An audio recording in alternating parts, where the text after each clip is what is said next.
Yep. Well, good morning, everybody.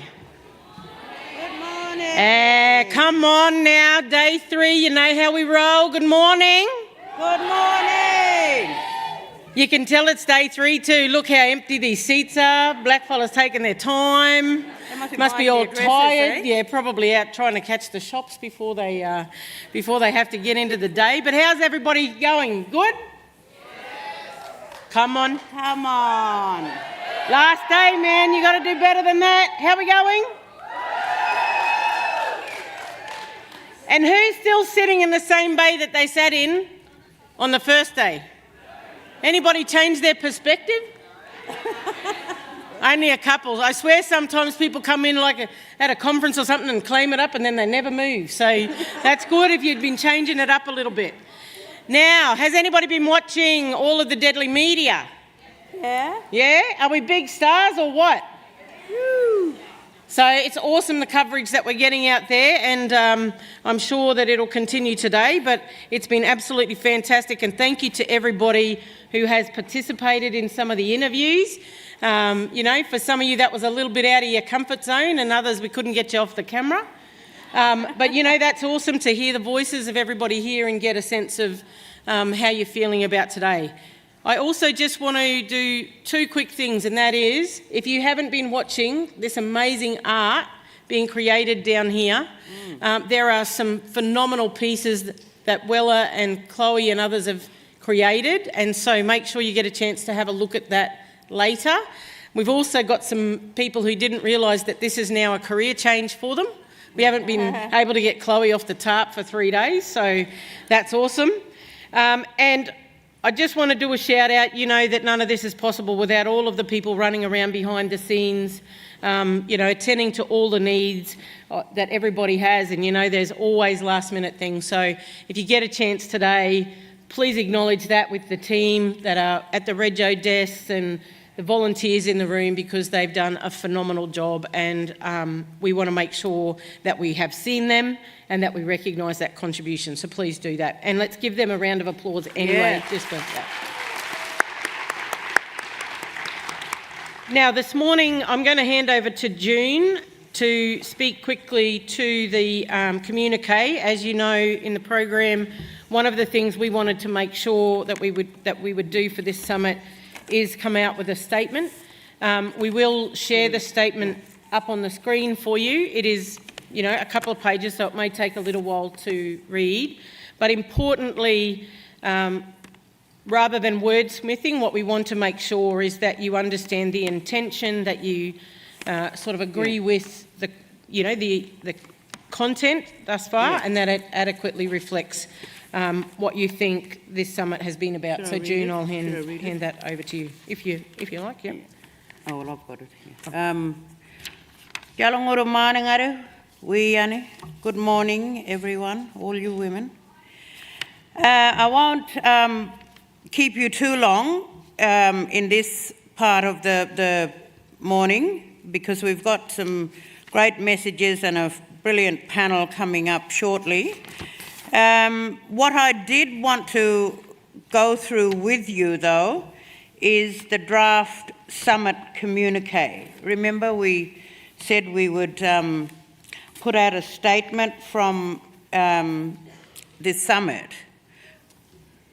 It's there, but I'm happy to read out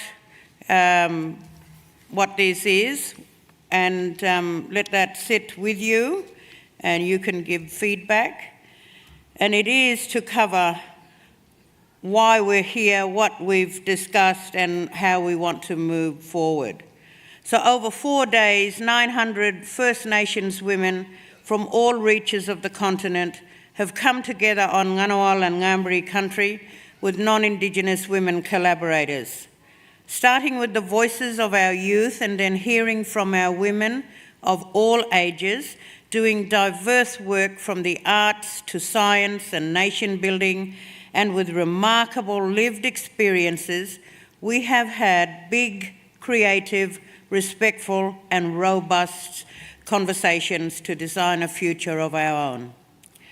The landmark Wiyi Yani U Thangani Women's Voices project holds our stories and truths.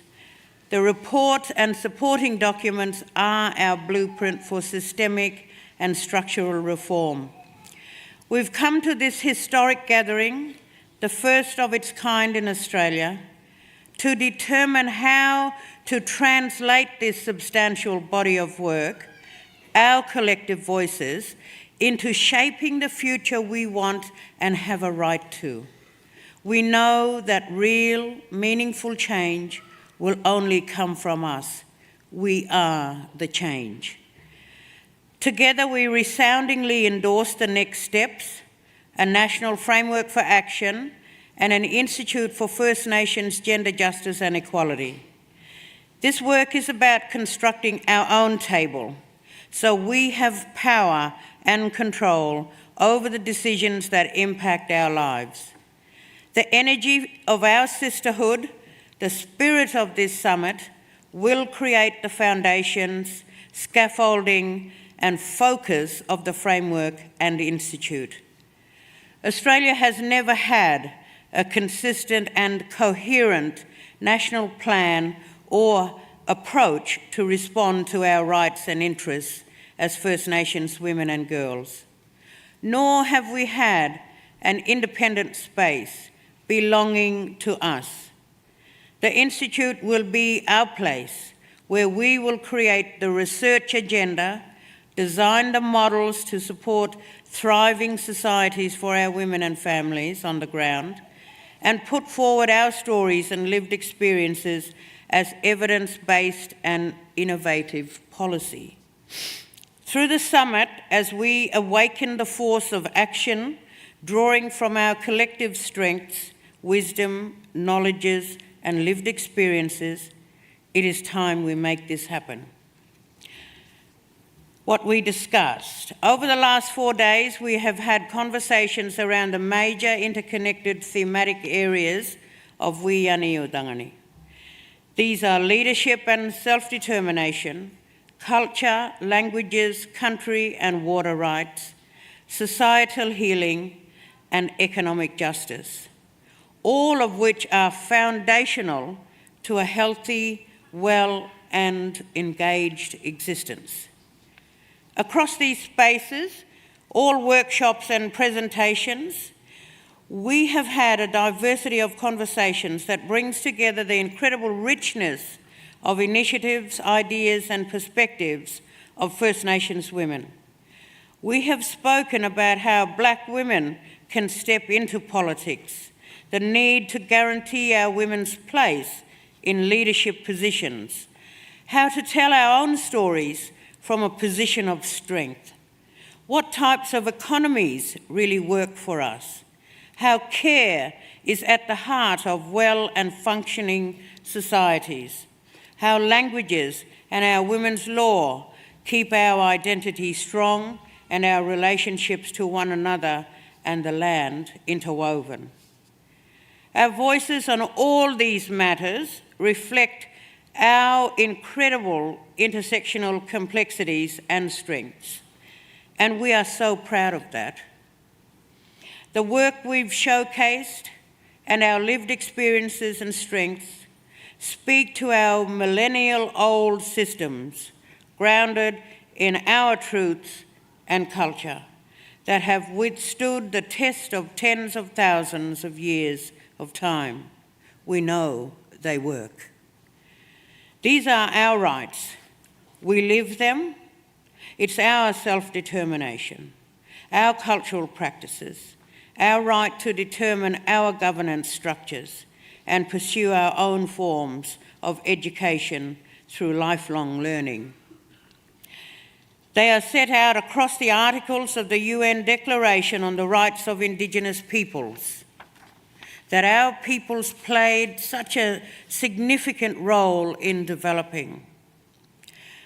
But the legal and policy structures of Australia do not effectively recognise our rights, all of who we are and everything we've done and what we are doing to shape the world we want to live within. As First Nations women, we sing out, we know we have a right to our voice and to be responded to. We are not invisible or silent. You cannot ignore us. We are the backbone of society and the drivers of social and economic change. We are the staunch, brave and loving mothers, aunties, grandmothers and sisters caring for everyone. Country, kin and all our non-human relatives, regenerating ecosystems of support and reciprocity, connectedness and kindness. At a point in history when big structural reforms and social and environmental shifts are occurring, listening and responding to our women's voices has never been more vital. To design a future grounded in our self-determination, which recognises, affirms and supports all that we are and will achieve, and enables us to reclaim and regenerate our systems that work. We call for our voices, experiences and solutions to be centred in decision-making about our futures. We sit at and construct our own decision-making tables to determine what our societies will become. The recognition that our cultures are foundational to societal and ecological health and well-being. Culture is essential to all existence, connecting us to kin and country and keeping our identity strong. The development of models for financial reinvestment through a First Nations gender lens. Invest in and design systems to support the vital work and leadership of women to improve life for all. Placing care at the centre, at the heart of policy design. Policies informed by First Nations conceptions of care will form healthier, safer and more just societies. Genuine and authentic collaborations to address and overcome systemic challenges. Trusting partnerships matter to dismantle systemic and harmful barriers and build systems that work. Policies for First Nations women to embrace our voices equally in all their diversity, including sister girls and trans women, non-binary people, children and people with disability.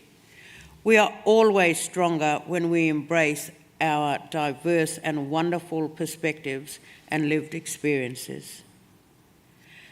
To ensure this happens, we want all Australian governments and those in positions of influence, including current and future collaborators, to commit to 1. Recognising, responding and being accountable to the National Framework for Action as our First Nations women and girls mechanism to achieve First Nations gender justice and equality. 2. Recognising and investing in the First Nations Gender Justice Institute as a unique women's self-determining entity best placed to provide evidence-based policy advice to governments and other partners. Thirdly, continuously supporting First Nations women and girls to engage in the ongoing development of the Framework for Action as priorities and objectives evolve. Lastly, align existing key government frameworks, policies and national plans to the Framework for Action as the most consolidative approach on First Nations women's rights and interests. So that's what we have in the communique.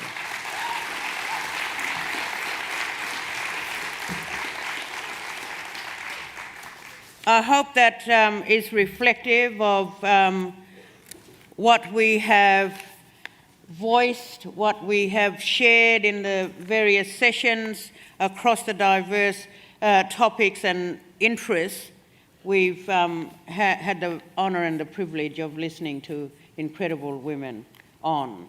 So we've tried to capture this, and from our strengths. We're not mentioning deficits here.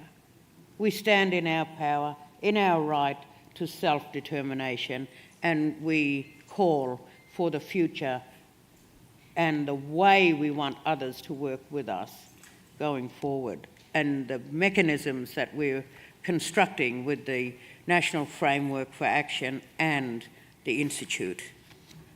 So, Michelle, we'll hear from people this morning or throughout the day, and remember, we've got the QR code now working in the booklet to keep hearing from you as we move forward today and beyond today. Thank you. Thank you. Thanks. That's it, ma'am. I'll go sit down. Yeah, thank you. I think it is important that a gathering like this has a very consistent message that we take forward, and that will enable all of you to also take this communique back to your communities and be the prompter to a conversation about what this means for your community and how they continue to engage. As June mentioned as well, secondary to that, you will still have the opportunity to make contribution in terms of the Gender Institute and have those yarns back home. I'm sure there's plenty of people who'll have some questions and will want to continue to contribute to what the design of that institute is. Can I also just say that alongside all of the volunteers and others that I mentioned before, there's a body of people who are working on things like this communique and are staying up quite late at night. I think that's an incredible piece of work, and I do want to acknowledge all the contributors to that and the way in which they've been able to pull that together for us today.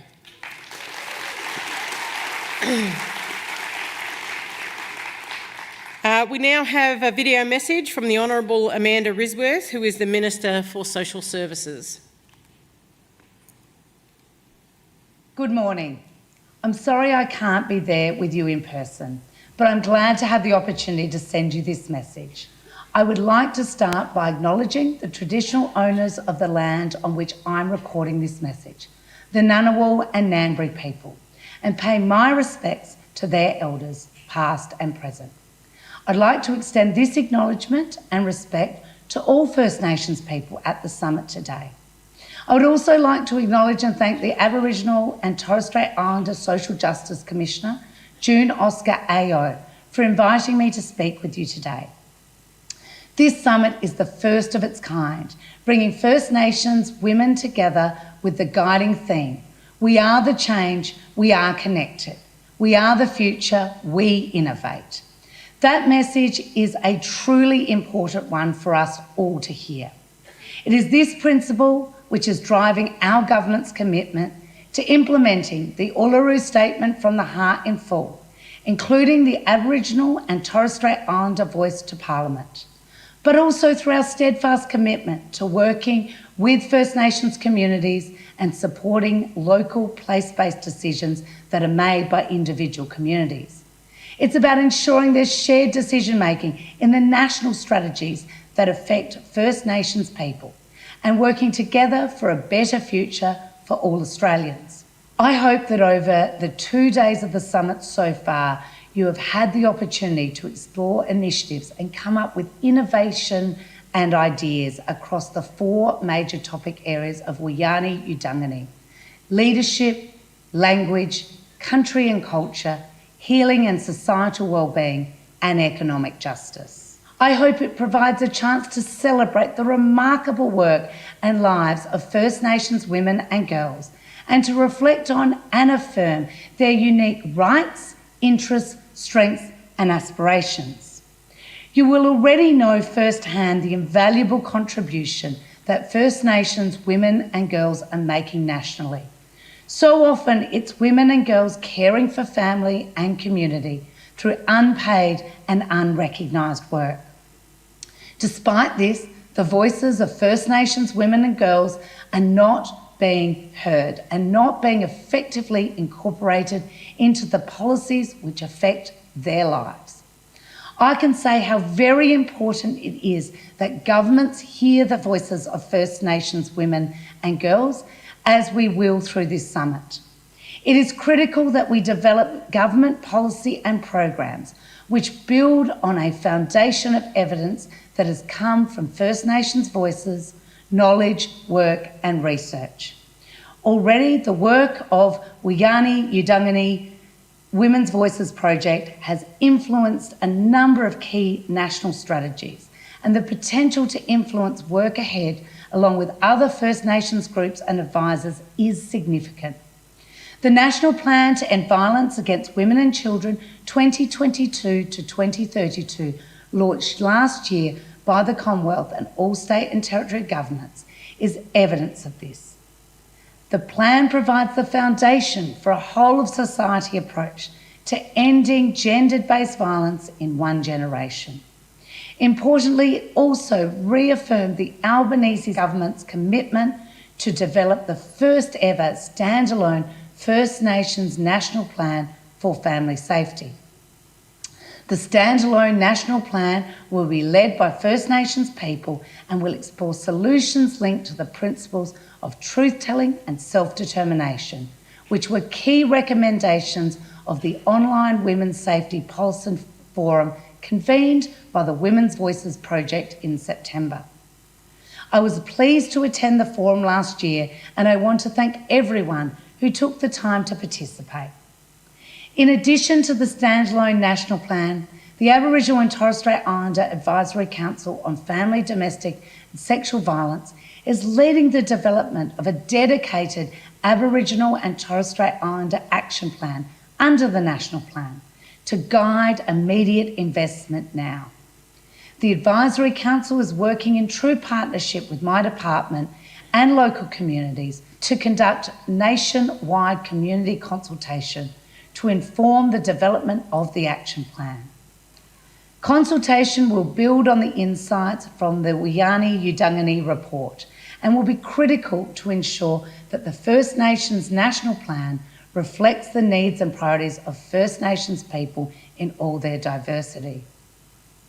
The work of the Women's Voices Project has also informed Safe and Supported. The increasing rate of First Nations children in out-of-home care is unacceptable.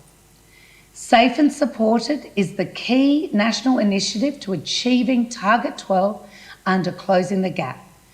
To, by 2031, reduce the rate of overrepresentation of Aboriginal and Torres Strait Islander children in out-of-home care by 45%.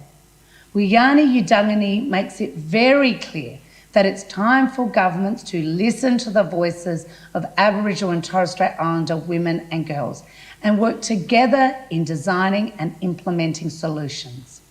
The Aboriginal and Torres Strait Islander Action Plan under Safe and Supported was developed with the Commonwealth, state and territory governments and Aboriginal and Torres Strait Islander Leadership Group as well as SNAIC. One of the principles of the action plan is to listen and respond to the voices and views of children and young people and the views of those who care for them. Similarly, our early years strategy to shape a vision for the future of Australia's children and their families and to deliver the best possible outcomes for Australia's children will be informed by listening and responding to a range of voices, including First Nations voices. The strategy will build on the National Aboriginal and Torres Strait Islander Early Childhood Strategy and its vision that Aboriginal and Torres Strait Islander children 0 to 5 are born healthy and remain strong and nurtured by strong families and thrive in their early years. I understand that the theme today, the final day of the summit, is We Innovate. The opportunities for innovation are not limited to the national strategies which I've just outlined. It's also critical that we apply a local lens to government decision making and ensure that local communities are involved in the design of solutions for their communities. Please seize the opportunity over the last day of the summit for collaboration and co-design, and I know that commitment will continue long after the summit has ended. I look forward to hearing the outcomes from the summit and to working with you in the future.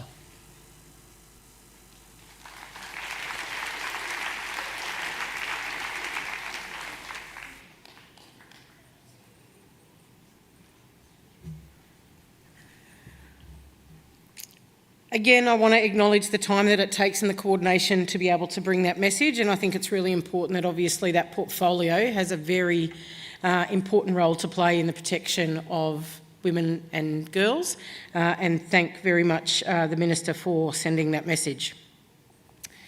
Now, as I was speaking before, there's been lots of people doing some things behind the scenes, certainly bringing us to the culmination of many of those conversations today. But I have no doubt that the next group are going to bring some interesting energy, some powerful words, and no doubt big statements as they join us on stage. The deadly inspiring True God, you fellas need to change that name.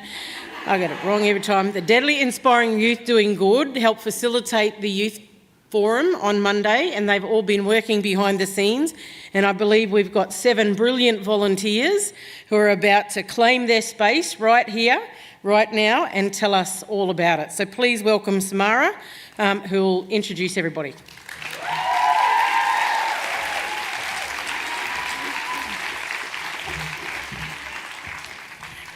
Holy moly!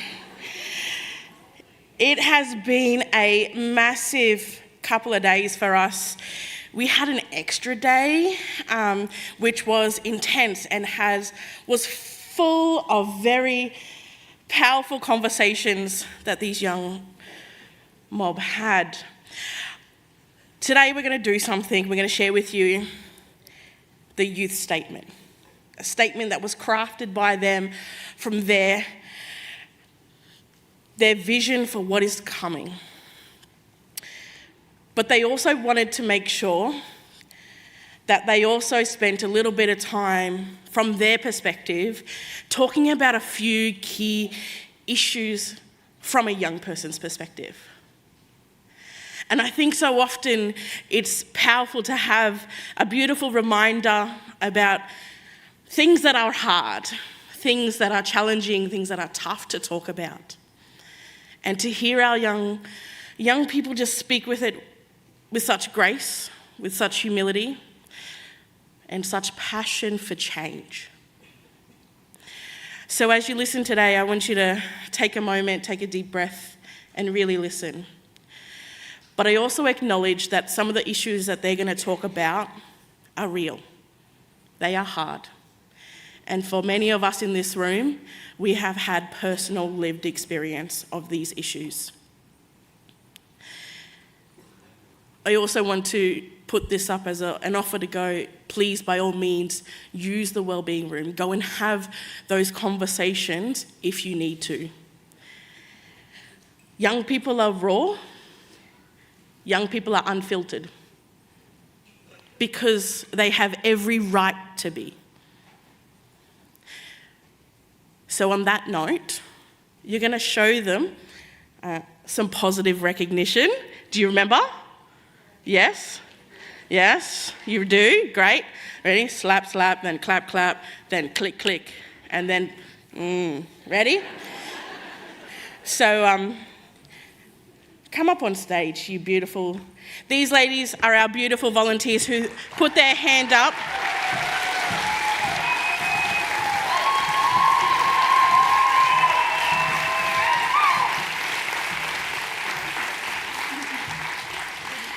I've already got goosebumps.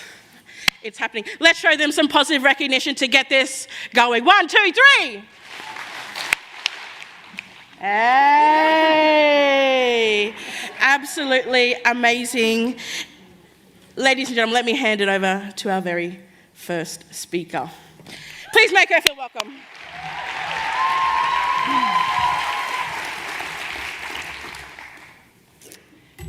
Jingala walu walu nanyanya tianaga. Nayo miyobu mibin buningba jagan. Nayo gurma waja jagan gali. Jana jagan gurma wanya nanawul nambri wangan budrum. My name's Tiana, and I'm a loud and proud Minyabul woman. I'm deadly because I'm a Black mental health youth social worker, making change for my local mob. I want to acknowledge and thank the Ngunnawal Ngambri people and their elders past and present. Thank you to the land, rivers, mountains, spirits and all living entities protecting and providing for us all here while in Canberra. I want to further that acknowledgement to all you powerful matriarchs here today. Those watching online and acknowledging those who aren't here today but contribute every single day to this fight. Lastly, I want to acknowledge those who are no longer with us, our ancestors, who are helping fill this room, protecting, guiding and walking with us always. Thank you to Auntie Dr. Matilda House for your welcome to country, holding space for us every day and making us feel so at home on this beautifully freezing country of yours. Your presence is so warm, loving and powerful. It is our privilege to share space with you and your family, as well as walk alongside your ancestors who have guided and protected us on our journey here this week. On behalf of the youth delegates, I would like to thank Auntie June Oscar for this incredible opportunity to be surrounded by strong Black women. This week has been incredible and something that has reinforced our passions for change and transformation, forged new lifelong connections and expanded our ways thinking, doing and being. Thank you for providing us with a platform for our voices to be heard, valued and amplified to this magnitude. Michelle Deschong spoke on Tuesday in her opening address of those moments of big belly laughs and those moments of reflection that define change for you. This youth summit will be a defining moment in our lives, filled with big belly laughs and a moment you say we were a part of something that helped change the course of history and provided every Aboriginal and Torres Strait Islander, woman, a place in a system that was not built for us. This summit builds the pillars of hope and systematic change. So thank you once again, Auntie June, for this opportunity. Also, I'd like to say thank you to Didge for creating space for us, helping us through this process, and for all of the mentors who helped create such a warm and safe place for us to be and share our thoughts and feelings. On the 8th of May 2023, while many of you were still travelling here, 130 powerful Black and deadly young women came together to discuss the issues that matter to us. It was evident that we want change. We're tired of seeing our people being at the disadvantage from no fault of our own. We are so excited for our collective future. This future is strong communities free of violence, strong in culture and language. We have autonomy and self-determination about our issues. Our communities are leading their own programs and organisations without the government red tape. We are taking accountability for our rightful position at the front of these discussions as youth through this youth statement. While we spoke on Monday, the lovely Weller created our youth statement artwork. In my opinion, I had the best seat in the room. I was able to watch this story unfold from the first pen stroke and witness the process Weller went through to capture our voices so perfectly. This artwork depicts our voices, thoughts, and the support we receive. Weller channels our energy and the spirit of everyone in the room through our stories, our present, and deeply listening. When we work with such a spiritual process, words can never do justice, but rather we need to feel the process that Weller has created. We have invited our youth delegates to co-create this artwork and endorse the youth statement by leaving their mark. You can see that by the white dots. We're creating a starry night. We are the light in the darkness.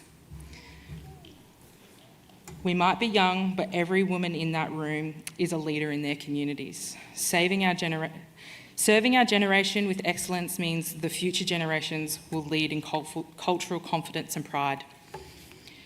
During our conversations, we discussed key priorities that were discussed from this forum. There were key priority areas that collectively we all highlighted. I would now like to hand over to Busy. Don't forget to say your name, where you're from and why you're deadly.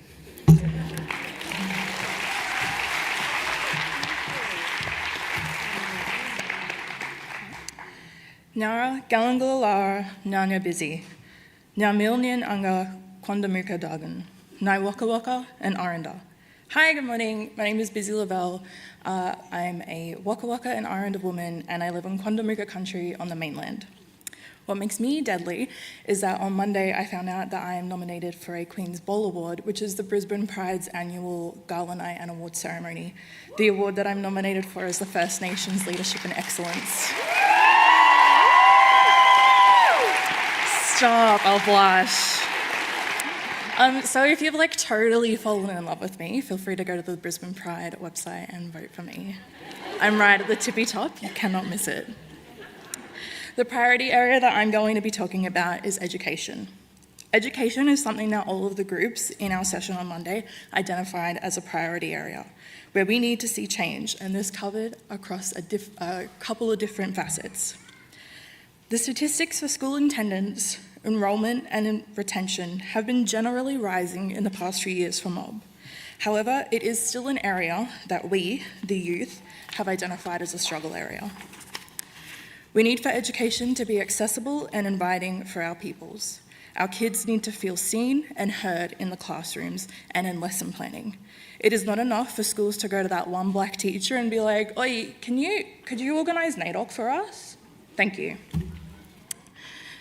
And then never talk about our cultures, our histories, and our achievements again.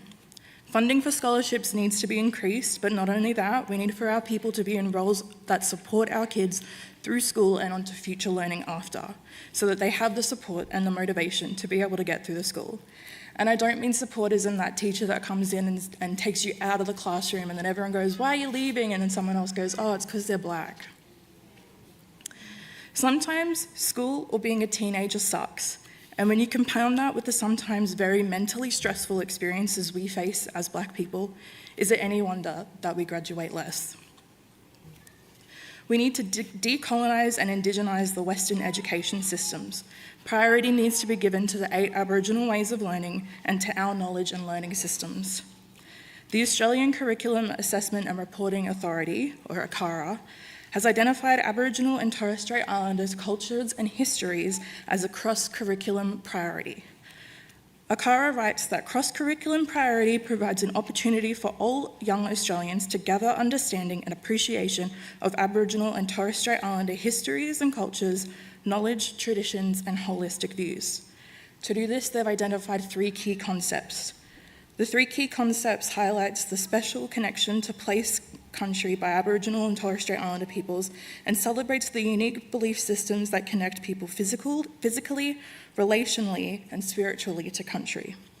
The second key concept examines the diversity of Aboriginal and Torres Strait Islander peoples' cultures through languages, ways of life, and and experiences as expressed through historical, social, and political lenses. It provides opportunities for students to gain a deeper understanding of Aboriginal and Torres Strait Islander people's ways of thinking, being, knowing, and doing. The third key concept addresses the diversity of Aboriginal and Torres Strait Islander societies. It examines kinship structures and the significant contributions to Aboriginal and Torres Strait Islander peoples on a local, national, and global scale. A friend of mine was studying teaching at uni, and she said the only time that our peoples were spoken about was in a unit that also focused on students with disabilities. This was upsetting to her because being Aboriginal or a Torres Strait Islander person isn't a disability, and both of these things deserve far more than one single unit thrown under the blanket of otherness. As a side note, when she did a placement at the Murray School, she got in trouble for code switching. Yeah, a bit gross. Alongside that, we need for our teaching and learning systems and our knowledge to be valued. We have taken care of the land, the waterways, the animals, and each other for tens of thousands of years, and that is not a small feat or knowledge that can be seen as lesser to the Western ways. We need for spaces where we can revitalise and re-engage with our cultural knowledge and to learn, even if we aren't on our own country, because these knowledges, ways, and languages were not something that we lost. They were stolen from us. We need for ways for us to be able to learn and gain this knowledge in a judgment-free space that's empowering. To the many people in this room who are still searching desperately for their languages and trying to find their connection to culture, and those among us who might not even know who their mob are, you are not at fault. This disconnect and reduction of knowledge is the malicious result of what happened here in this continent. Us speaking and learning our languages are making our ancestors smile on us, but not only that, it is a powerful act of resistance. We're the first scientists, and when I look around this room and I think of the speakers that we've had, I see commissioners, politicians, authors, experts in governance, associate professors, experts like Auntie Dr. Matilda House, artists like Bella, and I met someone the other day who works for the CSIRO. We can do the coolest shit, and our kids need to know that and feel empowered to do that. Education is not only the key, but it is the way forward. Galagunyan, thank you.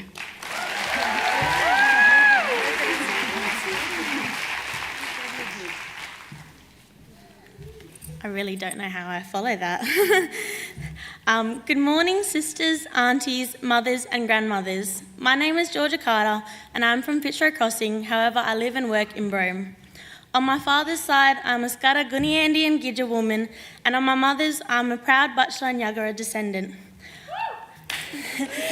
I am deadly because I continue to say yes. Yes to new opportunities, yes to new responsibilities, while also being able to recognise my worth and what I as a young person bring to the table.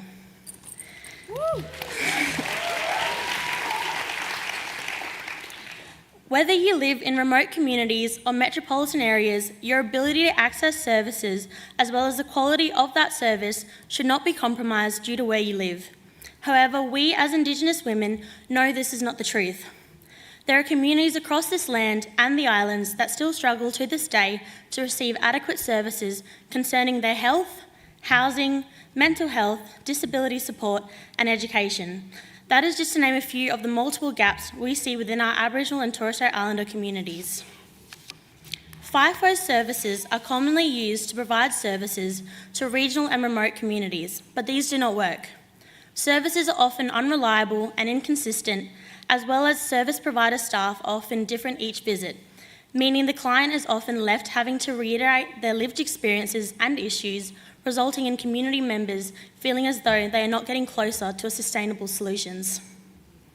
This often leads to the clients disengaging from relevant and much-needed services. These practices are not safe and not culturally informed. These services are hoping to tick boxes, not make significant and lasting changes.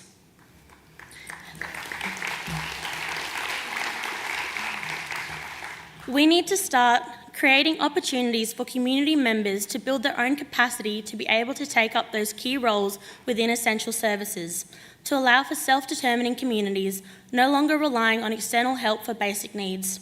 Services for our people must be designed and community-led by our people. Thank you.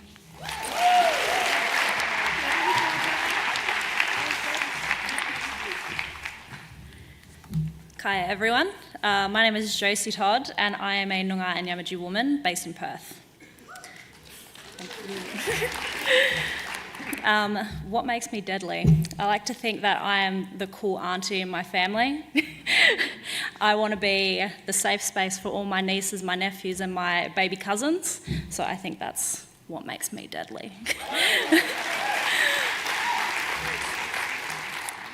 So I'm going to talk about First Nations economy and financial independence for First Nations women. It's been a long fight for us as black women, from the beginning of colonialism as the practice of domestic servitude and stolen wages, a society imposed on us, economic reliance to men and to government.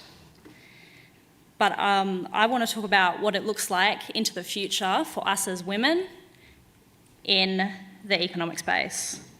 We want to see more female entrepreneurs, black female entrepreneurs, business owners, executives, women in leadership. Yeah, thank you. We know that our mob are most likely to hire our mob. So when we talk about we want to be able to work, we want fair wages, we need a seat at the table. Thank you. We want a diverse and robust First Nations economy, whether it be small businesses, international conglomerates. We want to see Aboriginal Torres Strait Islander women at every level of this economy. National, small, local and international.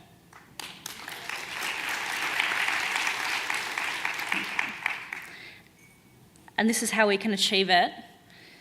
And so we talk about autonomy and self-determination, and this is how we can achieve it economically.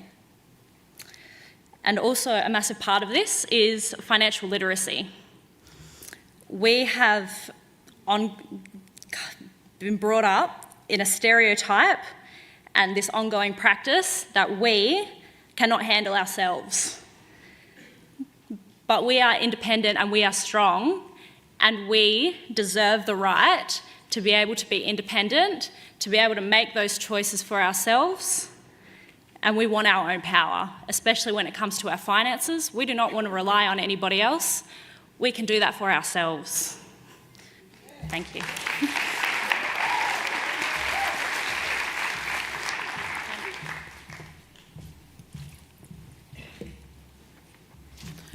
Hello everyone, my name is Abby Pearson. I am a proud Nyulnyol, Kariara and Kulkalgal woman who grew up on Ayama Island in the central area of Zenat-Kes.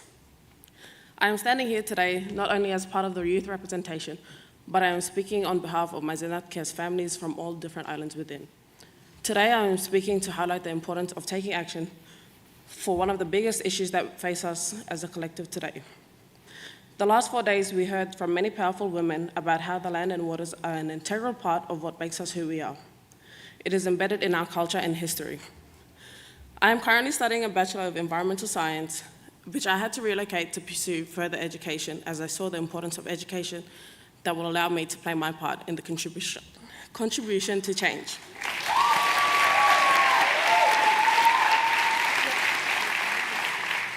Climate change is affecting us now. This is not an issue that we can continue to discuss on ways we can mitigate for the future.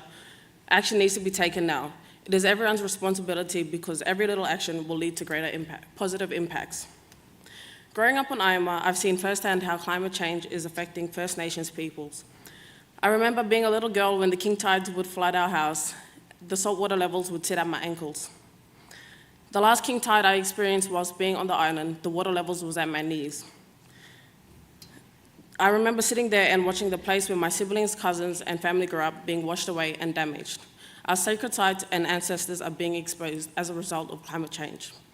I am calling for action to be taken from each and every one of us in this room to create change, whether it be initiating conversations in workplaces and communities or demanding for bigger corporations and organizations to push to address the pressing issue of climate change that is affecting us all.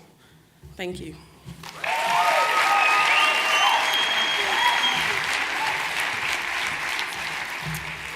Good morning, lovely ladies. My name is Callie Rose Woods, and I find myself deadly because I trust and believe in every one of you, every one of our ancestors, and myself. Today I'd like to speak on and raise awareness about sexual assault and family violence and the damage it has been doing to us young people, as this is something we all struggle to talk about, and we all know that within Aboriginal communities, silence is golden. The intergenerational trauma has scarred and continues to frighten us as a whole nation because of the vicious cycle that seems to have no end. Us little ones are screaming out for help right across this nation as we have watched our communities be torn apart by these issues. We know that First Nations women were 33 times more likely to be hospitalised for injuries related to family domestic violence, and that's based on statistics that we know about. The government will provide $194 million to support the dedicated Aboriginal and Torres Strait Islander Action Plan. We need this money to come back to grassroots communities, organisations and programs to give us more autonomy over what is best for our individual communities. Rural and remote communities need to be at the forefront of our minds. They have restricted access to services and no safe place to run when fleeing this violence. This silence of our young women is so deafening yet so loud. It's disgusting that these survivors have to walk past and share spaces with their abusers, even at times sharing their home. How can this be right? Why isn't this seen wrong? When are we as a nation going to make it right and keep our communities safe, keep our children safe? And how do we do that? How can we promise a safer future for our upcoming generations?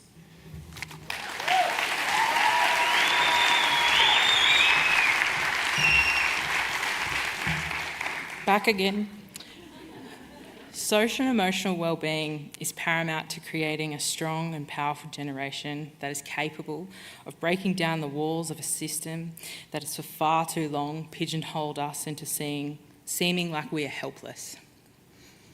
We know that connection and cultural healing is what saves our young people's lives. The best way the colonisers disrupted our people was to disconnect us from our countries and our ways of being. For so many, they were left to wander this nation without a sense of place, connection, or ways of being. We need to find their spirits again, bring them back to their whole selves. We know many of the women here today have been doing this work since the first sunrise, caring, nurturing, and guiding our young ones to greatness, and will continue to do so until their last sunset. I stand here in front of you this morning and can only speak for my experiences in my community. We need services that are funded correctly for our specific communities and their needs. They need to be community-led and have the voices of young people guiding their work. Every community is unique. This comes with its own sets of challenges that needs time and real financial investment. We deserve this investment in our lives and for the future generations to come. We know that youth suicide is on the rise. We know statistics state that our LGBTQI plus SB community is suffering because of lack of safe and inclusive spaces. How do we be a part of the solution? We give them a seat at the table. We educate ourselves and we back their voices with full hearts and pride. There have been so many strides that have been made to improve accessibility to mental health services for mob. However, there's a long way to go.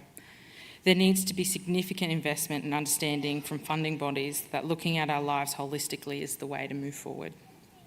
A change is coming. Our future is full of big belly laughs, good food, strong communities, and healed warriors ready to dismantle any exclusionary system built to keep us out. I would like to now introduce Ria to share her poem. She also needs to introduce who she is, her mob, and why she's deadly.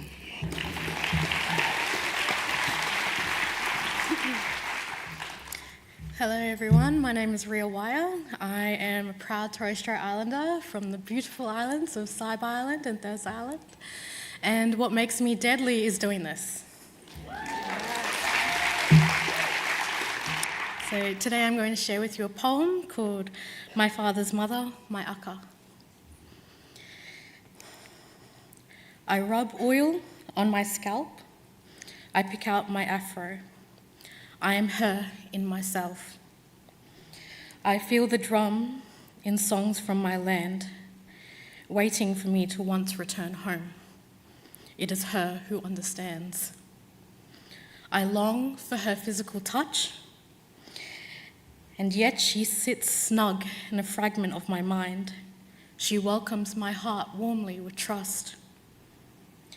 And I ask myself, how am I so connected to one who left this world before I had even entered? It is through my father's love, I tell myself. So of all the pain I've suffered and the scarring it's caused, I can now slowly let down my defenses. This mother will not hurt me. It's through her love that I am reassured.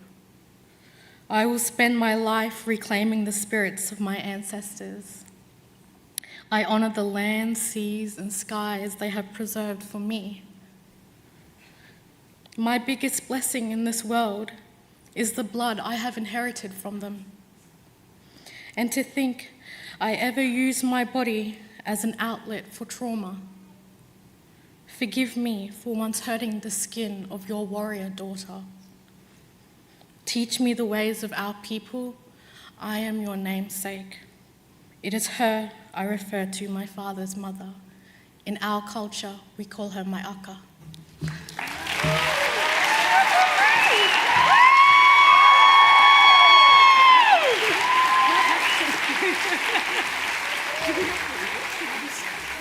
Wow, thank you, Ria. I think I need like a second to gather myself because I wasn't expecting to get teary-eyed for that, but beautiful. Ngaji Gurujin Mabong Uraganj, Ngayi Nilwell Bianca Graham, Ngayu Yaru Jandu, Ngayu Garajari Jandu, Ngayu Nagula Jandu. Good morning, everybody. My name is Bianca Graham. I'm a Yaru Garajari woman and I belong to the saltwater people. I want to start by paying my respects to the Ngunnawal and Ngambri people. Your country is so beautiful and so cold. And this has been your country from the Bugarigara, the dream time, the time before time began. Today I will be speaking about black deaths in custody. It is such a privilege and honour to be in this room surrounded by powerful and gentle women, women who have been instrumental in paving the way for me and who are allowing me to pave the way forward. Like everyone else in this summit, it is very important to me, not only because we are making history, but because I'm raising a young, beautiful, strong little girl. And moments like this, these summits make me confident in the world and the work that she is inheriting. I will be speaking about black deaths in custody today, a really tough topic, and one I am sure we have all been affected by in one way or another. Whether you have lost a family member directly yourself, or if you've heard about it and mourned it from a distance. After all, we are all family, and your loss is my loss, and my loss is your loss. Your heart bleeds, and so does mine. Before I get started, I do want to pay respect to those families of the 500 people we have lost and have been stolen from us, and those thousands more who have not been named. I am inviting you all to close your eyes and have a minute in silence with me in their memory.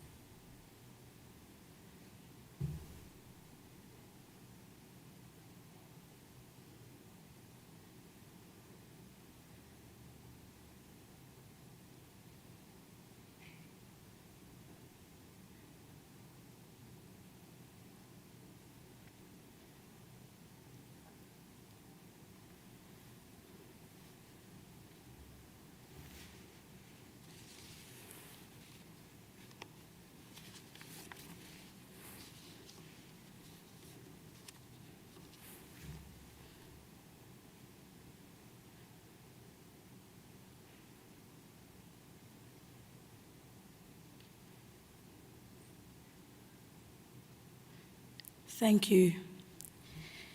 It has almost been 36 years since the Royal Commission into Aboriginal Deaths in Custody report, a report that aimed to investigate why these deaths were happening and to find solutions and recommendations to stop it from continuing.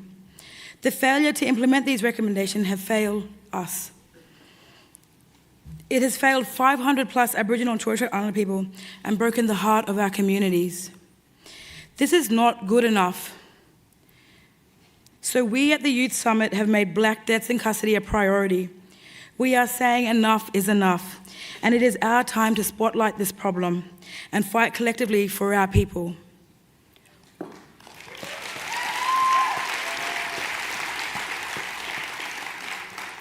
One life stolen is too many.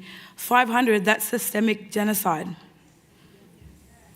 If there is anything that I have learnt from this summit is that by listening deeply to each other, we can find the solutions because we've had them all along.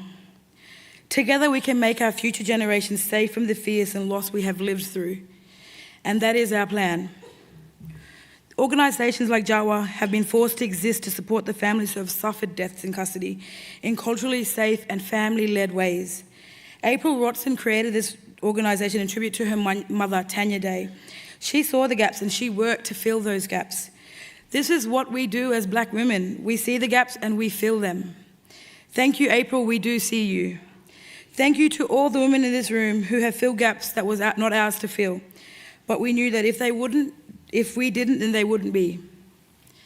Having a family member stolen from you is a trauma we do not wish upon anyone. And the worst part of this trauma is that it is completely unavoidable. 500 deaths, they were unavoidable. We are calling for the implementation of the recommendations from the 1987 Deaths in Custody report. For all those implementations, all the recommendations that have come out of individual coronial inquiries, we are calling for accountability and consequences for the system and people and structures who are responsible for these deaths. We are calling for the closing down of youth prisons, closing Don Dale.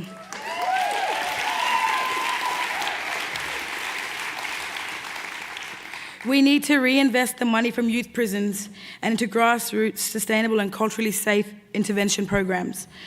Invest in these prevention and the reintegration of our youth and people into the society after that. We are calling for the consultation of people affected for us, by us, and definitely not without us. We are calling for no more Black deaths in custody, and I believe in my lifetime this can be achieved. Thank you.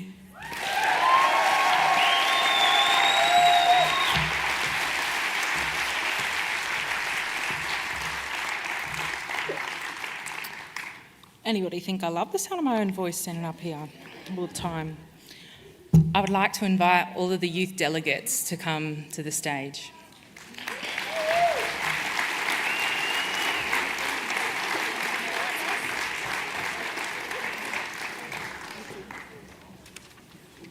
Order yourselves in the way in which you're reading the statement.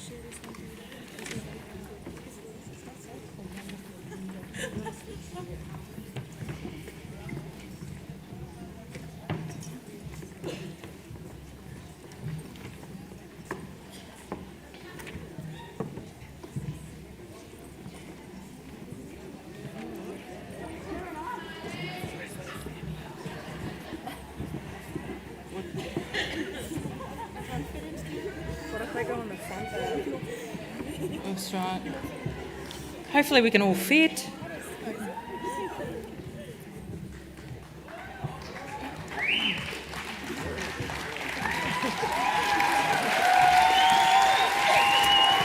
We haven't finished.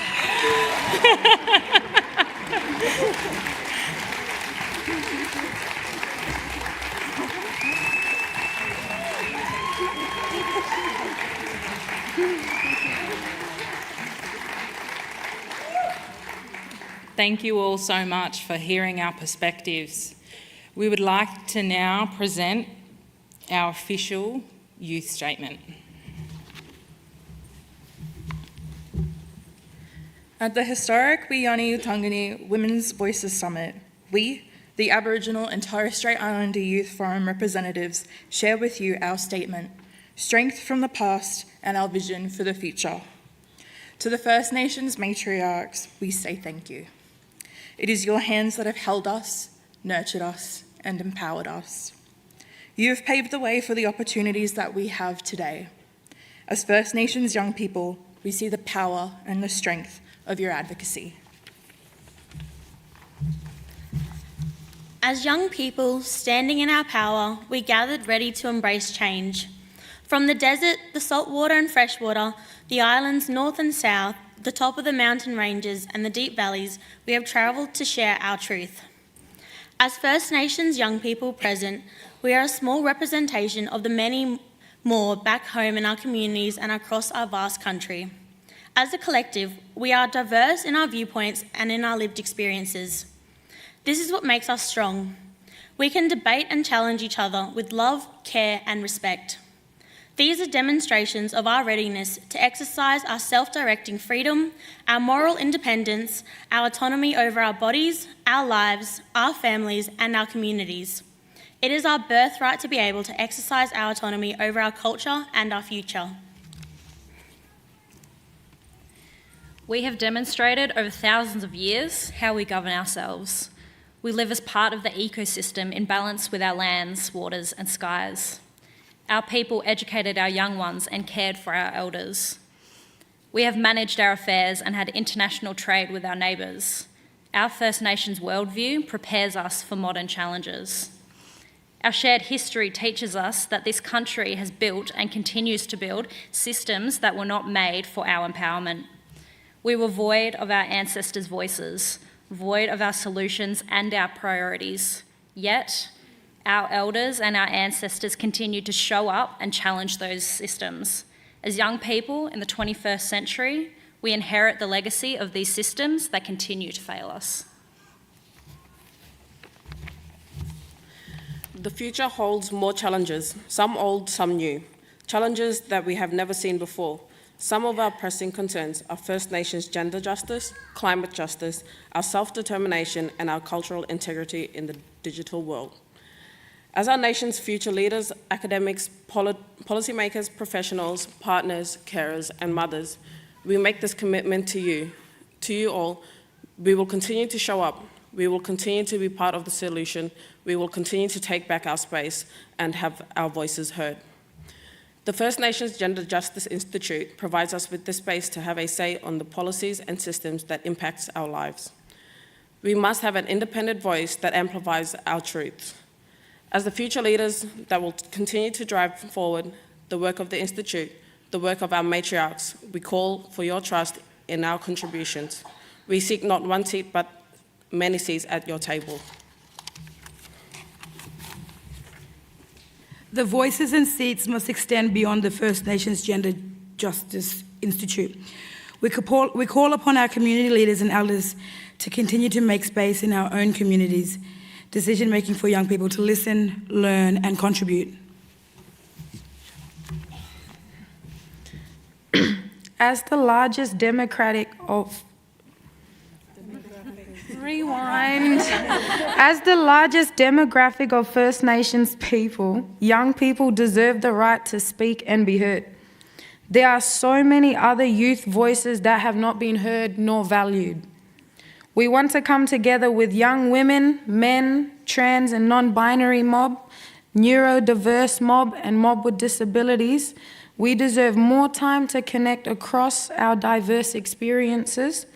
We deserve a national space to build meaningful relationships that enable us to create systematic change, and we seek your support to host the first Aboriginal and Torres Strait Islander National Youth Summit that is led, designed and hosted by our First Nation young people.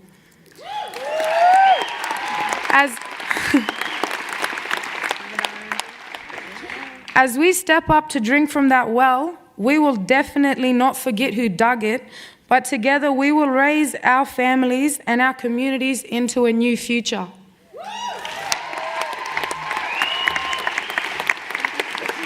Thank you. Thank you, everyone.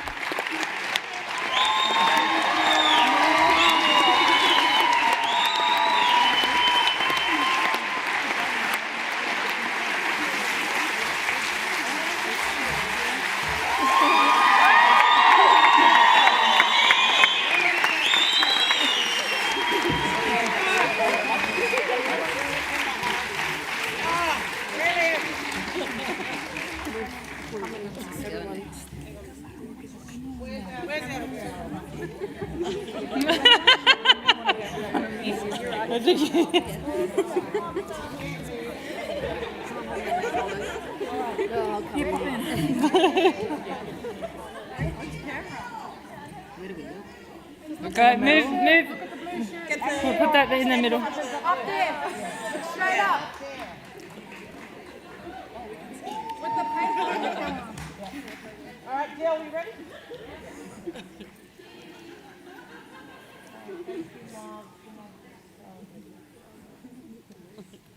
Try not to blink.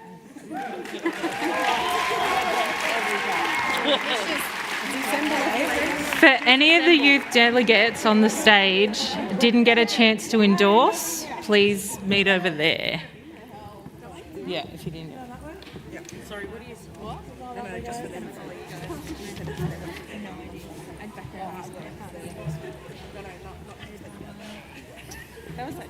That's what the earrings are. Oh my God, you found one.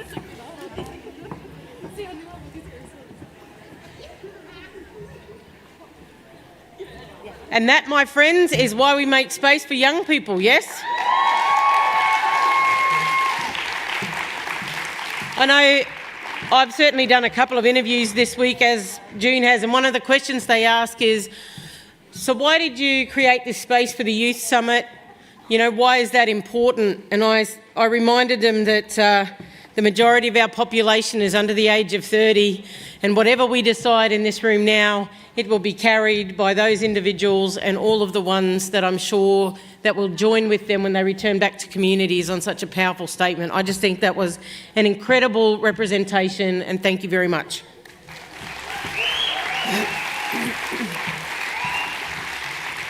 Now, obviously, we are just running a little bit behind time, but we are still going to afford the panel the same allotted time for their presentations. So a few minor adjustments is that morning tea we'll aim for 10:45 to 10:50. Then we'll come back at 11:20 for the plenary following that, which means you'll have a shorter lunch break, but that's how we're going to play catch up. So without any further ado, I'm going to invite our amazing panellists and their moderator, Mandy Downing, to come to the stage. Come on, people, keep that energy going.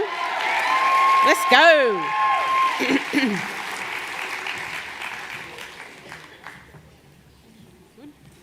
Okay, so we've got the roving mics here.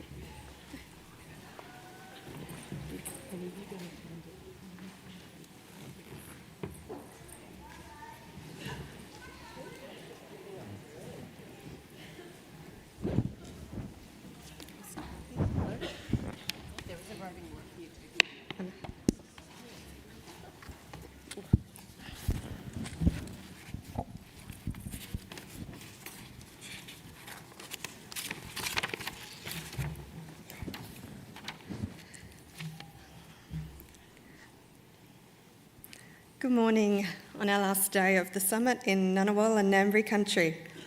Firstly, I'd like to acknowledge the traditional custodians of country and pay my respects to elders past, present and future. It truly is an honour to be a visitor on this country, albeit a little cool at this time of year for us from the West. Secondly, thank you to the Australian Human Rights Commission for bringing us together to attend the summit. It is a privilege to stop tending to spot fires in our communities and have an opportunity to look around and understand what's causing them. Many of us do not have those opportunities or those times to do that, so thank you so much for making space. Welcome to our panel discussion titled First Matriarchs, First Innovators, How First Nations Women's Knowledges and Practices are the Key to a Vibrant Future for All. To innovate is to make change happen.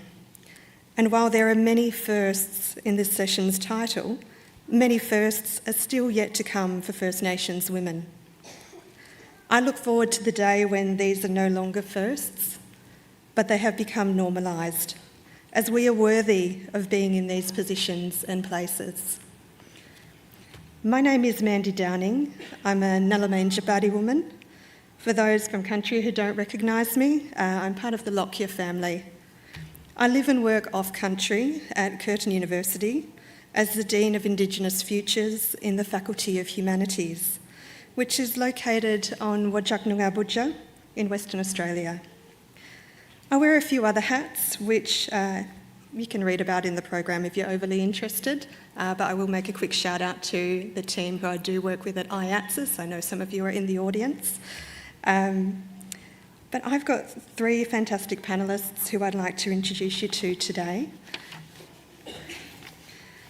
So, Rachel Perkins is an Australian film and television director, producer and screenwriter. Rachel's Aranda Kalkadoon heritage has informed her entire filmmaking career. She has contributed extensively to the development of Indigenous filmmakers in Australia and more broadly to the Australian film and television industry.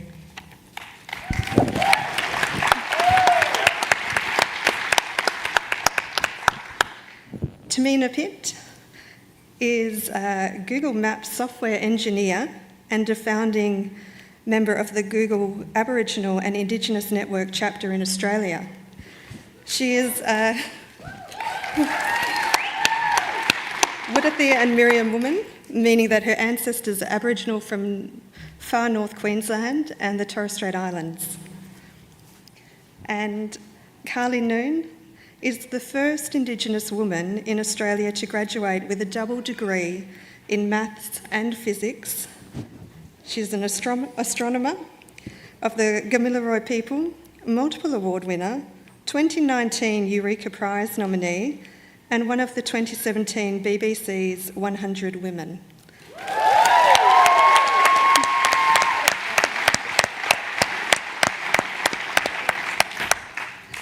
Now, I'm going to throw to Carly first because we're unfortunately going to lose her a little early. So just wondering if you might be able to tell us a bit about what you're working on at the moment. Yama, hello. Ning together, everyone. I hope you're good. Thank you so much for having me here. It's an absolute privilege to be on this stage with these incredible women, but to be with all of you here today as well. I am really sorry. I do have to leave a little bit early. I have to go look after my own matriarch and take care of my mum, otherwise she'll rouse me and I don't want that. But yeah, so I work in this astronomy space most of the time.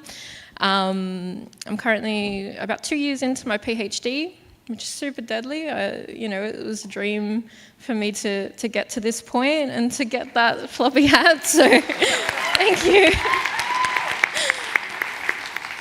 I feel really freaking blessed to be able to do the work that I do, not just to be able to look at our galaxy. That's what I focus on, looking at the Milky Way. And to do that, I use huge radio telescopes, many of which are located on Aboriginal lands.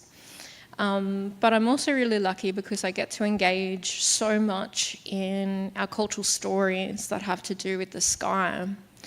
So I haven't been here for the past couple of days. I was up in Sydney talking to a bunch of young Aboriginal dancers, talking about sky law and talking about the importance of our knowledge and our knowledge systems and how we view the world, because I think it's incredibly important. For so long, we have absolutely, undeniably, systematically been kept out of these spaces. When we all know we're literally the first astronomers, we have so much knowledge that Western science just isn't capable of seeing or perceiving. And so I was saying to those young dancers, my ultimate goal is, instead of having to talk about, well, here's our Indigenous stories and this is what mobs say, and over here we have Western science and what they say. We're really looking at the same thing. And ultimately, I hope one day I can just talk about astronomy. I don't have to break it up for people to be able to understand and digest, and to be able to, accept these two things as being equal, because they really are. And if anything, our knowledge and our values and our culture is so needed in today's modern age, where we face so many issues of disconnection and exploitation, and there's no one that knows more about that than mob. So yeah, I think I'll pretty much leave it at that, and hopefully I'll be back in a bit. Thank you. Just a quick reminder, I should have mentioned this earlier, we will have Q&A at the end of this session, so questions, you can put them through on the app. Hopefully by now you've all got it. But now I'll go to maybe Tamina. Sure. Tell us what you're working on. Thanks. Thanks, Mandy. Hi, everyone. My name's Tamina Pitt. I want to start by acknowledging the Ngunnawal people in the Ngambri and thank Arnie for a welcome earlier this week.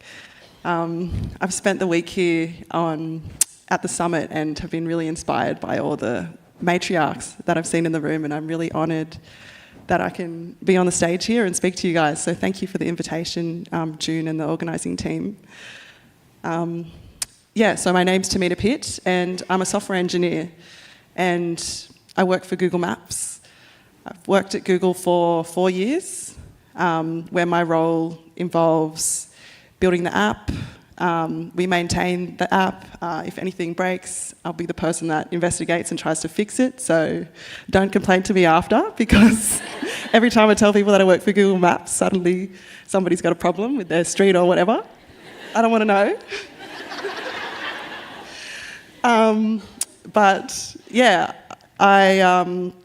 How did I get into software engineering? I studied at university. I studied computer engineering at the University of New South Wales. When I was a kid, I was a bit of a computer geek. I always tell the story that I hacked into my brother's laptop when I was like 10 years old because he forgot the password. And I don't know if anyone here remembers MySpace. Okay. Good, because I don't think it's easy anymore, and it's just like only a brief period. But you used to be able to customize your page and write HTML code. So that was like the first time I ever wrote, figured out what was going on in there and understood a language that the computer can understand. So those were kind of my experiences where I first started kind of looking inside the computer and trying to think about how it works. But I didn't really think about working in software as a career for me until later on in life. I was in high school, I was a real maths nerd, and I wanted to do as much math as possible. I don't know if anyone can relate except Carly. Very relatable. And I was thinking of doing a math degree, but I thought, what can I do that would be a bit more interesting? And that's when I learned about engineering. And what I learned about engineering is that we kind of use our understanding of science and technology, and we solve everyday problems. So software engineers, we use our understanding of computers to build apps, or that can help you get around Google Maps. Or I've seen examples where mob use apps for learning languages, and everything that we use for software. So I went to uni and studied engineering. And that's how I got to today. I did some internships at Google when I was a student and got converted to the full-time role. At Google, I also...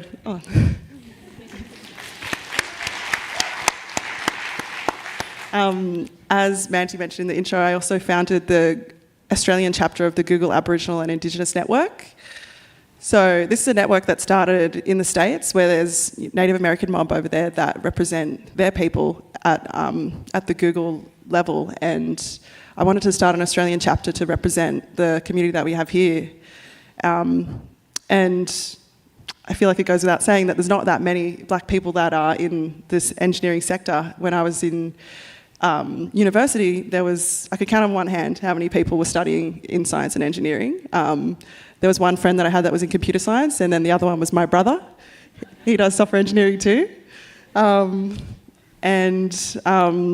Anyway, so I started this network at work because I wanted to create a community space for blackfellas that are working at Google and represent our mob at the international scale, and create a community space. We do kind of professional development and cultural activities as well as part of our network. So I've really enjoyed, and that's something that I'm passionate about, is creating space for blackfellas that are working in tech. And I guess on that, another project that I'm working on is the First Nations Place Name Project with Curly Saunders. Hey, Curly. And Rach McPhail. So it's led by 3 amazing black women and an ally, Kaz McGrath. And the aim of the First Nations Place Names Project is that we want a First Nations-led cultural protocol first community consultative project where we collect First Nations place names and represent our knowledges in the digital form. And that's something I'm really passionate about, is having, applying that cultural lens to technology and making sure that we do things the right way. So I'm really hoping that that project gets off the ground. It's in our early days, we're getting started, but yeah, stay tuned for more. Thank you.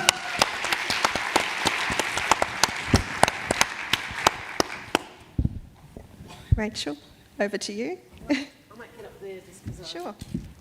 I've got all these bits to juggle. Can I just reiterate my thanks, June, to you and your team. Kimberly, for having us here. It's brilliant. And I want to also acknowledge Matilda, who's on the phone. She's a busy lady. But, you know, for her support and guidance over decades and leadership here on Ngunnawal Ngambri country. Thank you, Matilda. So this panel's about innovation, and I wanted to talk about cultural innovation and identity, because the report that June put together after going around to all of our communities identified that culture and identity are one of our key strengths. And so some of my work is about maintaining, reasserting and recording our culture and identity. And I wanted to acknowledge matriarch Freda Glynn, who's a Kaditch woman from Alice, and she started CAMA, the Central Australian Aboriginal Media Association, many years ago. And that's where I got my first traineeship. I was like these young people here, and I started out and plucked out of thing and just given this traineeship, and you know, I've become a filmmaker, and so have many others of the trainees who went through the organisation that she established. So without that, she was a major innovator. She saw that satellite technology was coming, television was coming to our communities, and she was like, right, we have to harness this medium for our cultural survival, and we have to get these young people, train them up, and so that they can then go on and be the conduit for our people to talk through and our culture to be maintained in this new digital age. So she was a great innovator, and I'm here because of her in many ways. I wanted to talk about my community now. The Aranda Nation, which is the blue triangle in the middle, and that's where I connect to via my grandmother, who was an amazing matriarch herself. She had 13 children. She was born because her mother survived a massacre in Central Australia, and she was there right in the transition of the world when whitefellas came into it, and she grew up there at Altunga and was a stock woman and an amazing survivor. And she eventually worked at a native institution called the Bungalow, where my father was born and where Freda Glynn was, and where a lot of people have come through. So I wanted to recognise her, and I wanted to talk about the culture that flows through her to us and many others. So I wanted to talk about a project that the Aranda women from my community, some of whom are here today, we decided that we were going to work together to try and harness and capture our culture through in our songs, because the Aranda Nation, you know, it took whitefellas 100 years to get through the desert to get to us, and it protected us, and it means that we have still some of our song traditions intact. And you know, we know that the songs are important. They carry the healing power of healing, and they carry the aljera, dreaming, and many other things. So the women who are here today and me, we decided that we were going to have a strategic process to harness and maintain those songs. And so with the leadership of our old ladies, MK Turner, who's the mother of some delegates here, Amelia and Veronica, she was one of the senior leaders that worked with us more middle-aged women to organise what we called the Aranda Women's Camp. And I'll show you the other leaders of the camp, but they've passed away now. And so what we did first is we went to every archive in Australia and we gathered anything of Aranda women's song tradition. So we went to Canberra, all over the place, and we found as many of our song recordings as we could that were in the archive. And of course, anthropologists were mostly men back in the day, right? So our women didn't talk to those anthropologists, so we didn't have that strong archival records that had been made in the 60s and 70s. But we did have some precious songs. So we did a database of those songs and we returned those songs to the daughters and granddaughters of those women that had recorded those songs. And actually we discovered a collection made in the 1960s by Ada Lawton, who was probably the first Aboriginal woman who ever made a recording. And she recorded songs. We found them in like a biscuit tin on reel-to-reels. Her granddaughter brought them to us. So we digitised those and we translated those songs. And we need to innovate, right, in this world because we're no longer necessarily living on our country all the time, or we're not on the stations, you know, where we used to be able to sing together every night and the songs would be passed down just by being around each other. Now, a lot of us live in towns.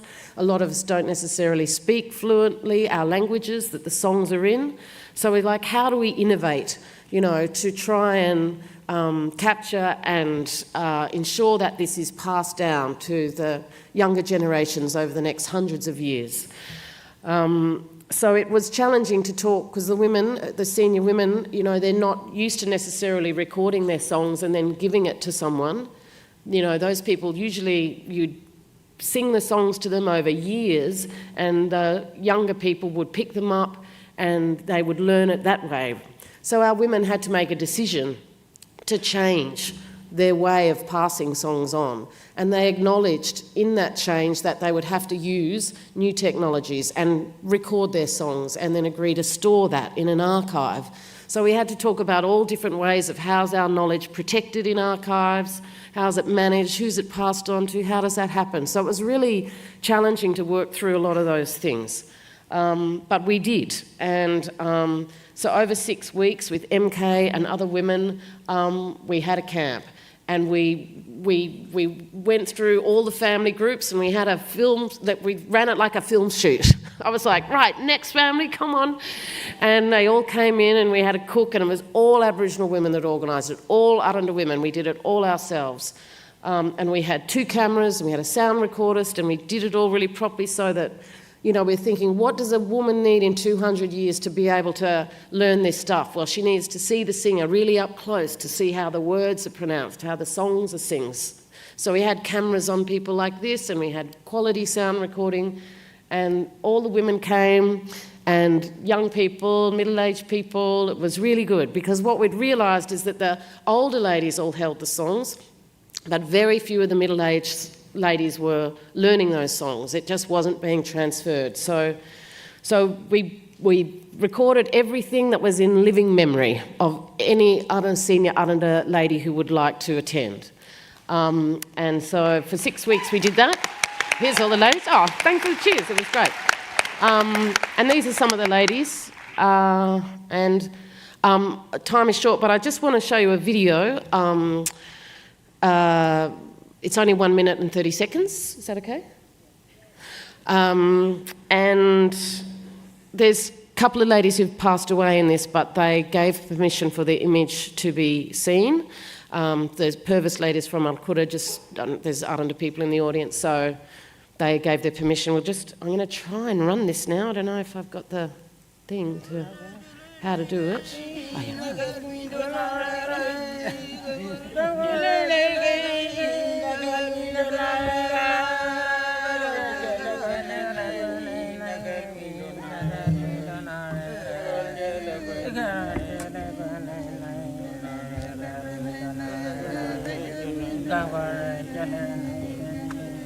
Yang apojaga il panjala jala ma wajag alam bo map ana wan ka mapa ana da akngara barar pan mapa kaljira jaka mana nang il panjet naga nak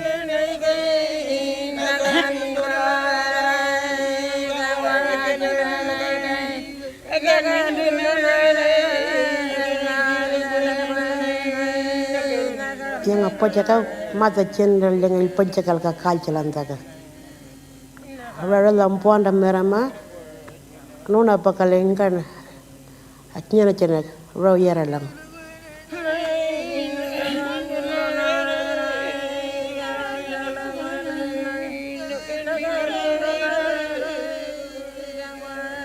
Ara laron da mapala ndaka koda atnyana chenang.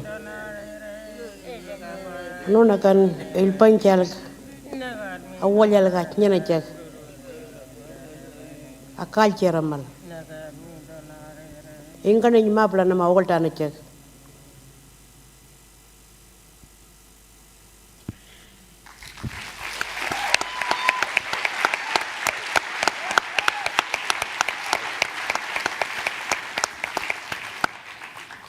Thank you so much for sharing that with us, Rachel.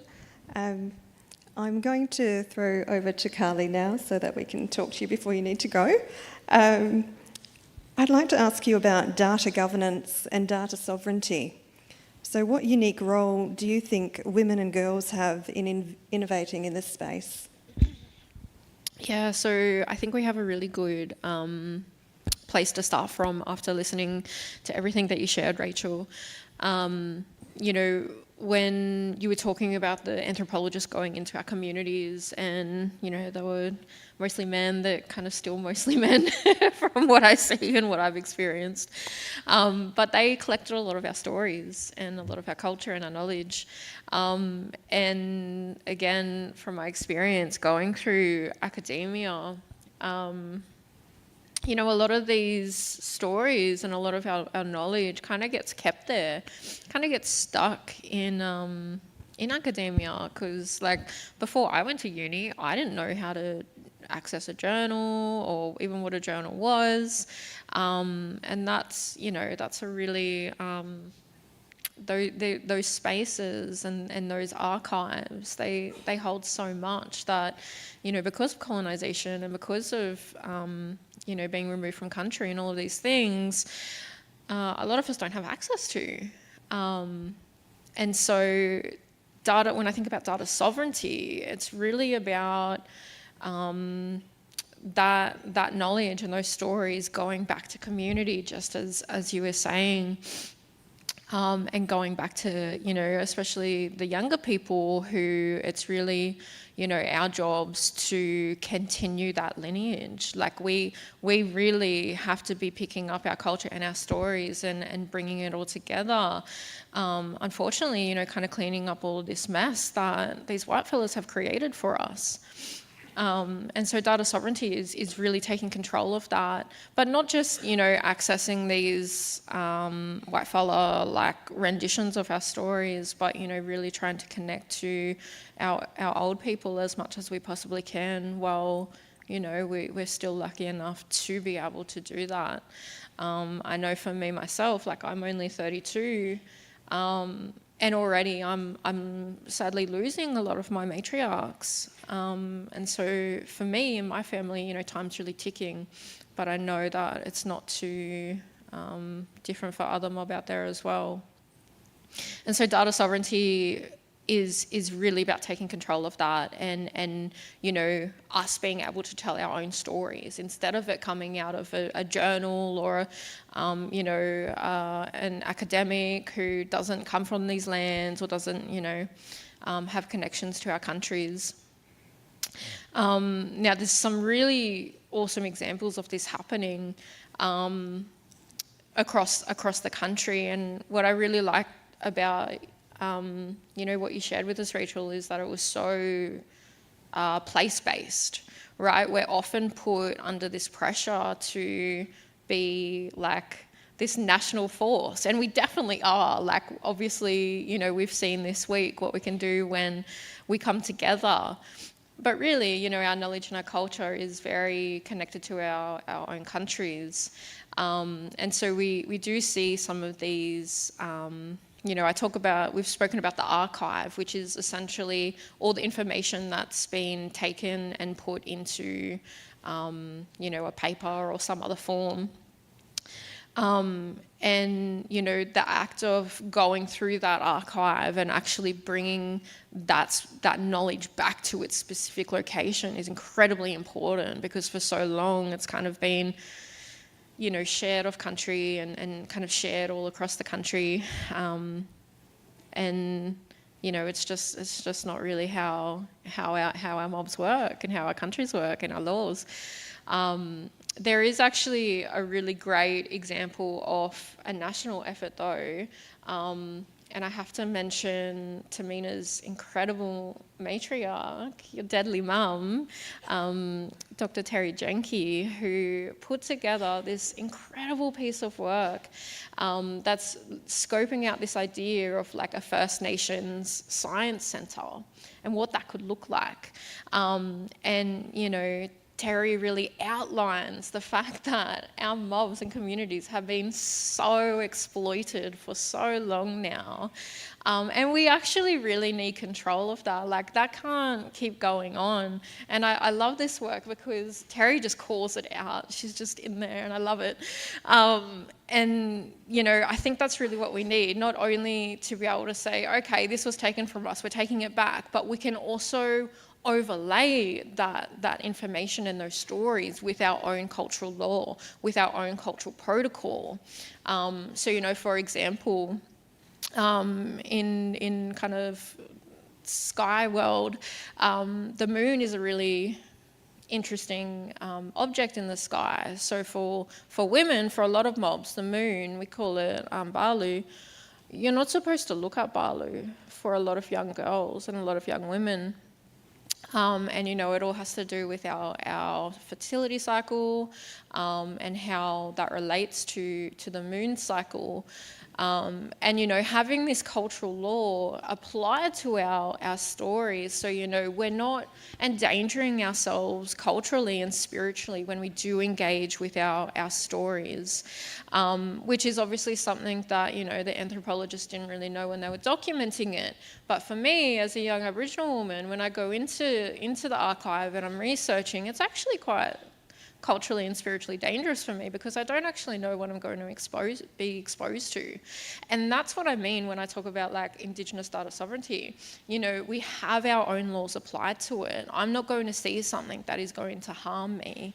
And that's really where I think, hopefully one day, you know, thanks to people like Terry and the institutions that support that work, we'll be able to get to where we're really in control, and we have, you know, not only can we continue our stories, but we can do it in a way that is, safe for us to do so.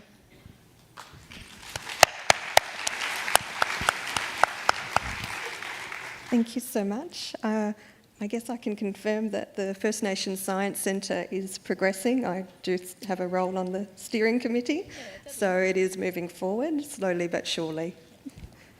Tamina, how do you feel your presence in the software engineering sector impacts it, and how important is it to be there? I feel like it's really good that I just went after you, Carly, because I was thinking about data sovereignty. But I think it's really important that First Nations people are represented in the software engineering sector, and that we have software engineers in our community. I think that's important because, you know, of representation. We don't have population parity for software engineers, and I'd like to see that. And, you know, what they say about having diverse teams. But I think what's really important, and to kind of add on to what Carly was saying, is that being a software engineer means that I bring my cultural perspective to my work as well. So I guess to go back to the First Nations Place Names project that I was talking about in my intro, this is a project that kind of wants to put Indigenous data sovereignty at the heart as well, and think about who owns the data and who controls that data and who writes the record. Because a lot of the data around First Nations people has been written by anthropologists and, you know, white researchers. And I think it's important that we have the tools in our hands to create our own story and have that narrative in our control. So the significance of being a software engineer as a First Nations person is that I apply my cultural perspective to my work, and I can, work on projects through that lens. And the other thing is that we're going into a world, our world is increasingly software driven. It's in everything that we do. I use Google Maps to get where I am today. We've got all the technology that we've used, the app for the conference. Blackfellas are really high users of social media. And I think that having the skills in our community means that we have the power to kind of shape that world as well, because our voice deserves to be represented in this world that is increasingly software focused. And that's why I think that, and it's not just software engineering. I know there's like a variety of different kind of skills that you could have and be using technology in your work, but having that representation is really important for the self-determination of our people.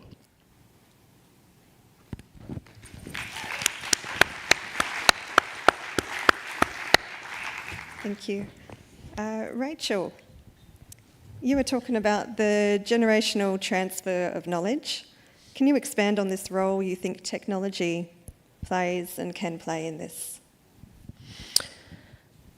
Yeah, I think it's, I think two things about it. I think with that project, we had a couple of stages, so we were just like, let's just get everything out of the archive, let's record everything in living memory, and then we've got, the stage we're now sort of coming to now is like, okay, so how do we then transfer that knowledge down to the next generation? And the senior ladies work out who those songs can go to and who can learn them, and they decide all of that. But then people have said, well, we'd like that song to be able to take home and have privately and listen to and practice, because, people feel shame about, like me, I'm not a fluent language speaker, it's difficult for me to sing those songs myself too, and, you want to be able to do it privately. So, there's technology there that enables people to learn in different ways that they feel more comfortable with. And also it's like, because it's now a digital file, you think about, okay, well, how are we going to store that for the next hundreds and hundreds of years and maintain that and keep it there? And how can we build around that culture the right resources, so that ancient tradition, that ancient spiritual, religious, cultural lore, how do we build the resources around that in this time that we are in now, to ensure that we can revitalise it at any time? So we need the ladies to describe, how the song is sung, what the dances is, what the dance moves mean, how the paintings are done. We need all of that documentation, and we need the language translated and everything, so that a person can pick that up like hundreds of years into the future. We want Aranda women to be strong into the future and have their cultural identity intact. So that's what we're thinking about. How's this going to work in hundreds of years' time, for our young women to be able to take this up and be strong in their culture into the future. So it's a long process of, building that resource and building ways to transfer that knowledge and keep it alive into the future. So technology is there and available to us, and for those opportunities that we've been given by our elders like Frida Glynn, we were trained for this purpose. This is why they gave us those traineeships, so that we could be, for our people, provide a service to our people to maintain culture through film and television. So I think it's important, like Tamina says, to have Indigenous people working in software, working in film and television, working in all these new industries, so we can harness that skill and then turn it around and use it for the benefit of our people. digital mapping, that's Google Maps, is, you know, we're using that a lot now in our communities to map our sacred sites and songlines, and, you know, so we can design programs around holding that knowledge and keeping the data sovereignty safe, keeping that knowledge safe into the future. So there's a lot of places that Indigenous people are innovating, and we need a space.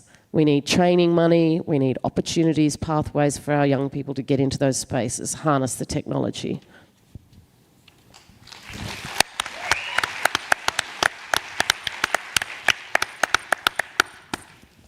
Thank you. I'm conscious that Carly likely needs to be leaving now. So I would just ask if everyone can thank Carly for joining us. Thank you, everyone. Thank you so much. Before I go, I'm just going to literally steal the mic for a sec and just really give a shout out to all the matriarchs, all the aunties and the sisters who are always out there fighting for our countries. You know, it's awesome that we get to, you know, connect to our cultures and our stories and share them, but that's really hard to do when we don't have access to our countries. And of course, because of things like mining, because of things like development that is constantly happening and threatening our countries, you know, it makes it really hard. But I know for myself, my own country, you know, I have incredible aunties and sisters that fight endlessly day in, day out for the protection of our countries, the protections of our totems. You know, my Auntie Polly, my Auntie Sharon. I know in this country we have the amazing Deadly Leah House, who is always putting herself out there.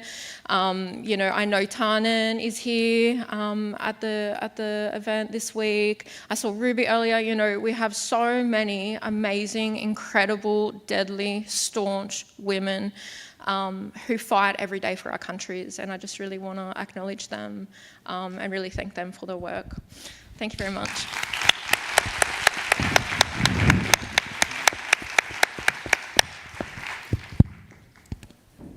Thank you.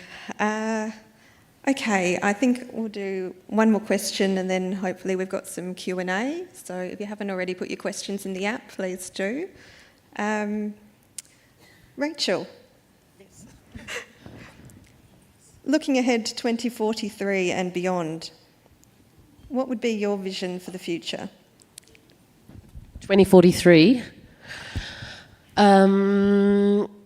In relation to what part of vision? Like, what scope are you thinking there? Well, let's go with innovation.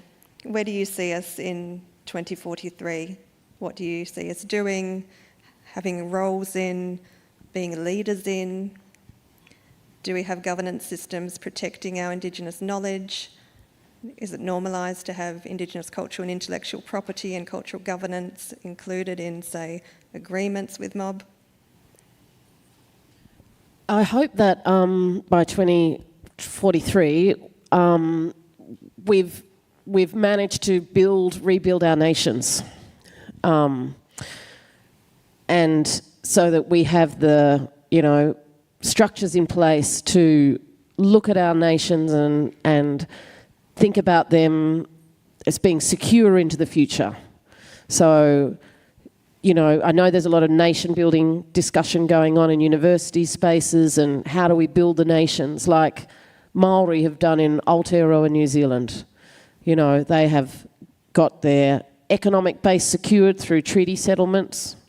They have their young people, you know, vision for their language and education for their young people.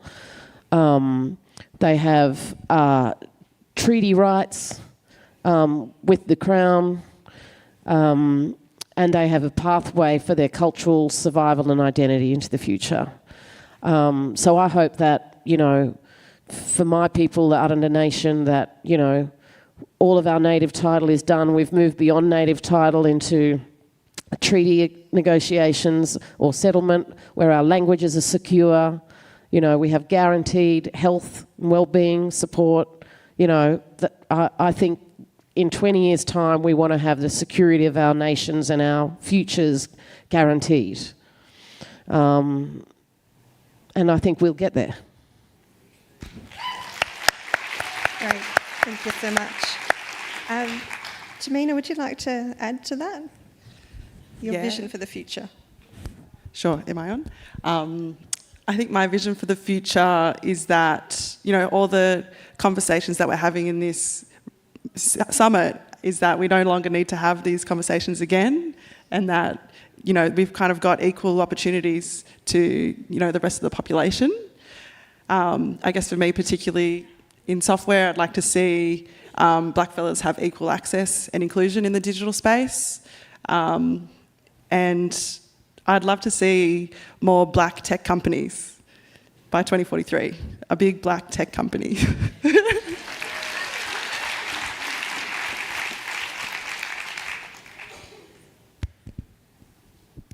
Okay, thank you so much. I think we'll go over to our Q&A. I can see we've already got one question, and Tamina, it's right over to you again. So this question is from Tanine. What are your thoughts on the good part of AI and the scary parts of AI? And how does it impact us as blackfellas? I knew someone was going to ask me about AI. I thought someone was going to ask me about ChatGPT or something, and I was like, I don't know what to say. So I don't work a lot in AI or machine learning in my work, but I have kind of been thinking about how AI impacts us. I think that, the new advancements that we've seen in AI, can make things really convenient. I was talking to ChatGPT about how to, what movie I should watch, making recommendations. I've seen people, actually Kaz has been using AI to automate her work, and I think it's really deadly. But yeah, I think it's there are scary parts. I think we need to make sure and have a look at the way that blackfellas are represented in AI and how we can ensure that that's a culturally safe space. And yeah, I'm interested in learning more about machine learning because I haven't really worked at it much, but I know that that's really important for the future.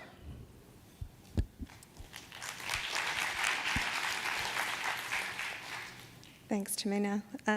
Rachel, where and how did you secure funding for your project with the Arundel women? This question's from Carly. Thank you. Yeah, well, we scrabbled it together from different places. So we got an Australia Council grant, and that's one of the only regular sources of funding for this sort of cultural work. We got $30,000 from them,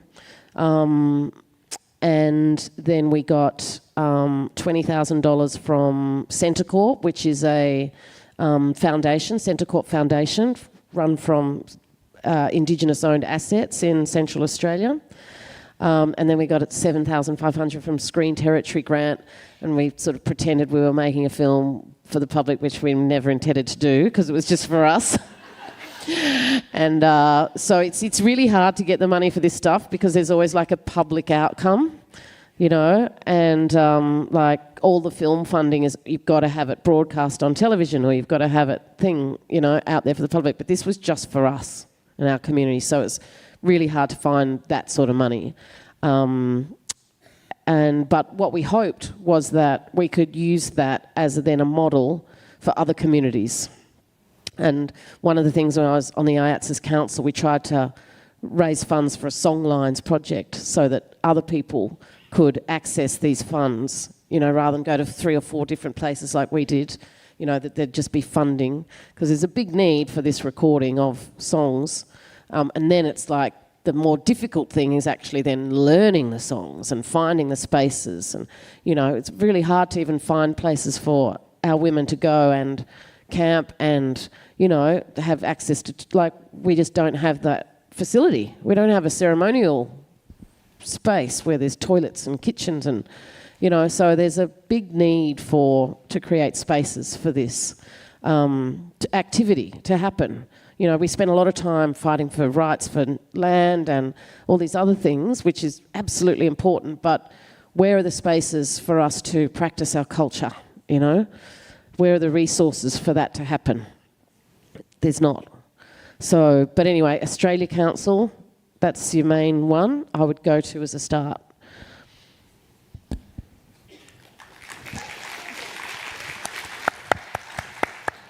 Thank you. This next question, I'm going to offer it to Mina. I was wondering if you wanted to answer it. I was going to say I could possibly answer it if no one else is willing. Would you prefer that? Okay. So the question, Serena, thank you, is how do you suggest mob that can't access journals or academic archives go about seeking data and knowledge about their people? So this is a conversation we have frequently, particularly in the university sector, and with the work I do as the co-chair of the IATS's National Research Ethics Committee. We often hear, particularly with research, that people are going out there doing the work and we know it's being done about us, and then the knowledge is never to be seen again by our people. So I understand that IATSIS are doing some work on this, on making things available, but I do also believe that there are things that we can do as individuals around community, which is becoming aware of what your rights are, particularly around research. And when researchers are coming out to talk to you in community, push back. Let them know that you know what you're talking about. If they're saying that we want to do this with you, then you tell them what conditions you want in place. So those research outputs, the papers, the journals, the books, the productions that come out of collecting that data from you, you can be involved in the cultural governance of that. You can have an agreement put in place that stipulates what's going to happen with it, where the outputs will go, how you can access it. In academia, there's also a thing known as open access. So a lot of large funding groups are now putting in clauses that any research done with this research funding, it must be published open access, which means anyone can go online and find this information. I know the National Environmental Science Program, which is another hat I wear, I'm involved with, they have that as a standardised clause within their overarching agreement. So any research that comes from the National Environmental Science Program is publicly available if you go online. I'll stop there because I'd rather hear from everyone else. I think the thing too that we did, we had an academic woman from the University of Sydney work with us, and she helped go through those archives because I find it really difficult to navigate archives myself. I mean, the IATSIS archive is there, Murra, it's called Murra, hey?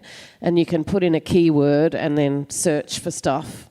But, you know, if you're looking for audio or visual, it's sometimes in another place. But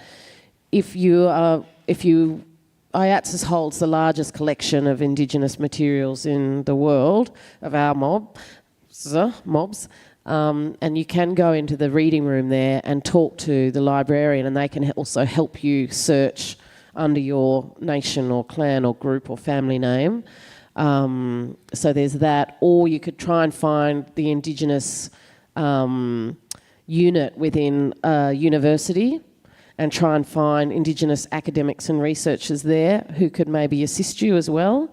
But yes, it's difficult to navigate those archives, absolutely. But I found that getting an academic helped us. Thank you. Tamina, hopefully this one's for you, because I can't help you here. What's your favourite coding language? I don't know if I have a favourite. I work with a number of coding languages in my work. C++, Java, and Objective-C. I don't know if that rings a bell for anyone.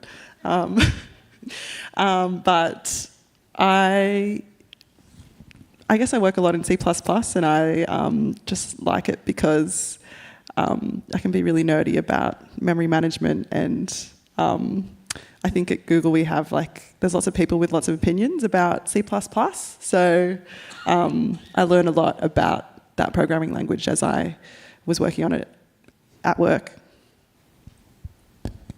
Thank you. So this is our final question. I think this might be for you, Rachel. So how will the regeneration of songlines unite Australia? Well, the regeneration of songlines certainly unites us. Aboriginal people and Torres Strait Islanders. We've had a project where some Pitjantjatjara ladies just transferred a songline that went through their country and came into Aranda country.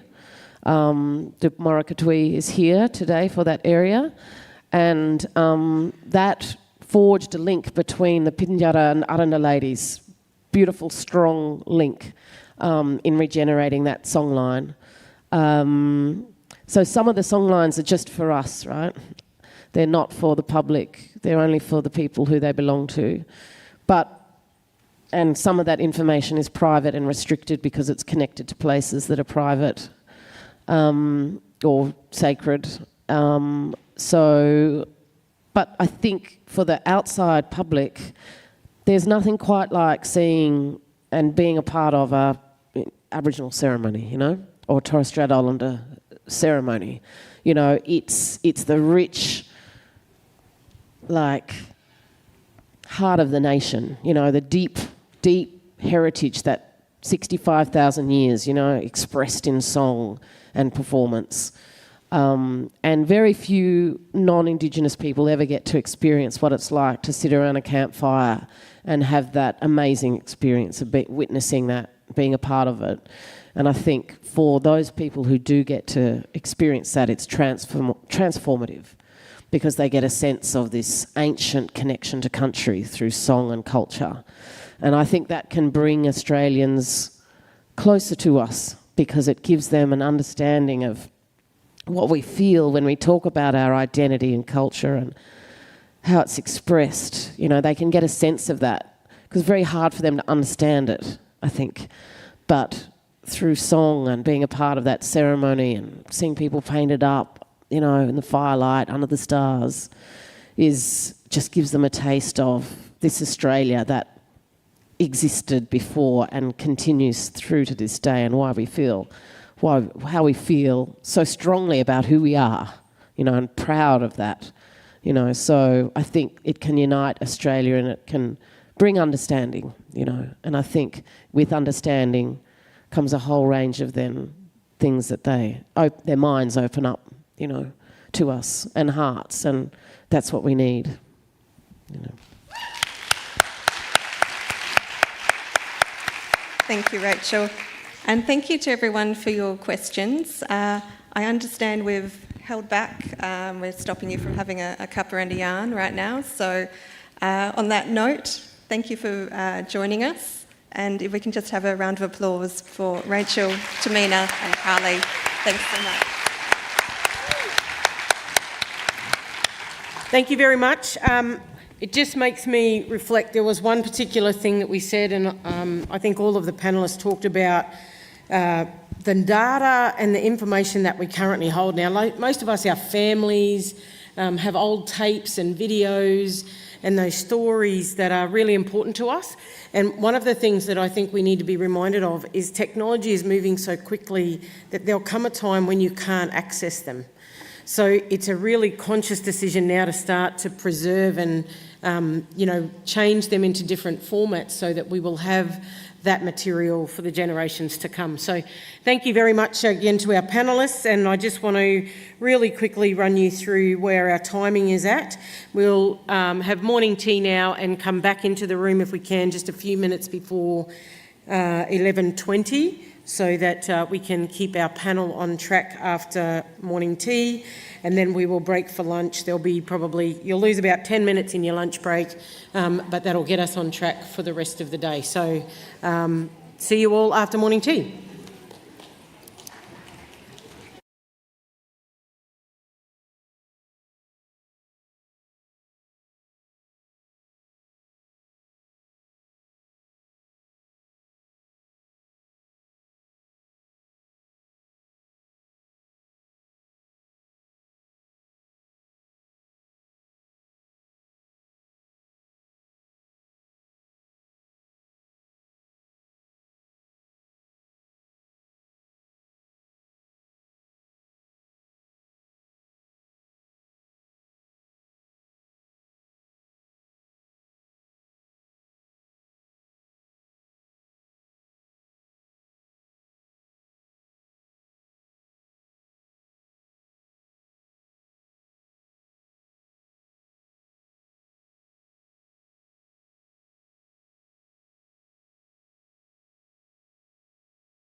Hello, hello. Welcome back. Hope you've done your 3 W's, your water, your walk and your wee. You're ready to roll. Wellness breaks, we call them, but that's what it stands for. I have a couple of quick things to say before we head into the next fantastic session. If you have not already, please go to the reception desk and get a little yellow sticker to go on your name tag. This is the sticker that will allow you into the gala dinner tonight. So this is how you're going to remember it. No dot, no dinner. So go get your dot and you can get your dinner. Along those lines, too much laughter over there, too much dots. If you are not able to come tonight, but you had registered to come, or you know of anybody else that registered to come to the dinner that isn't able to, please let one of us white t-shirted people know. We do have a wait list for dinner, as you can imagine. Everybody wants to hang out with us tonight. So if you're not able to attend for whatever reason, please let us know so that we can offer up that space to someone else. All good? Awesome. I now have the fantastic pleasure, and I feel like I've said that a lot over the last few days, but every bit of this thing is a privilege, to introduce to you our next keynote speaker. Most of you will know who she is, so she doesn't need an introduction, but she damn well should get one because her contribution over the years has been mammoth to advancing the rights of us as First Nations women. So Dr. Jackie Huggins.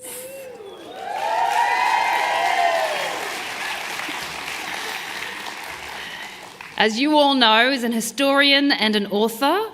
She's a Bidjara and Birri Gubba woman from Queensland. Shout out to the Queenslanders in the room. And she's worked in Aboriginal affairs for over 4 decades. So that's including academia and government, non-government and community. One of her greatest achievements was too many words on this page. One of her greatest achievements was achieving gender representation in Indigenous organisations, which is now, as we've heard a lot over the last few days, commonplace.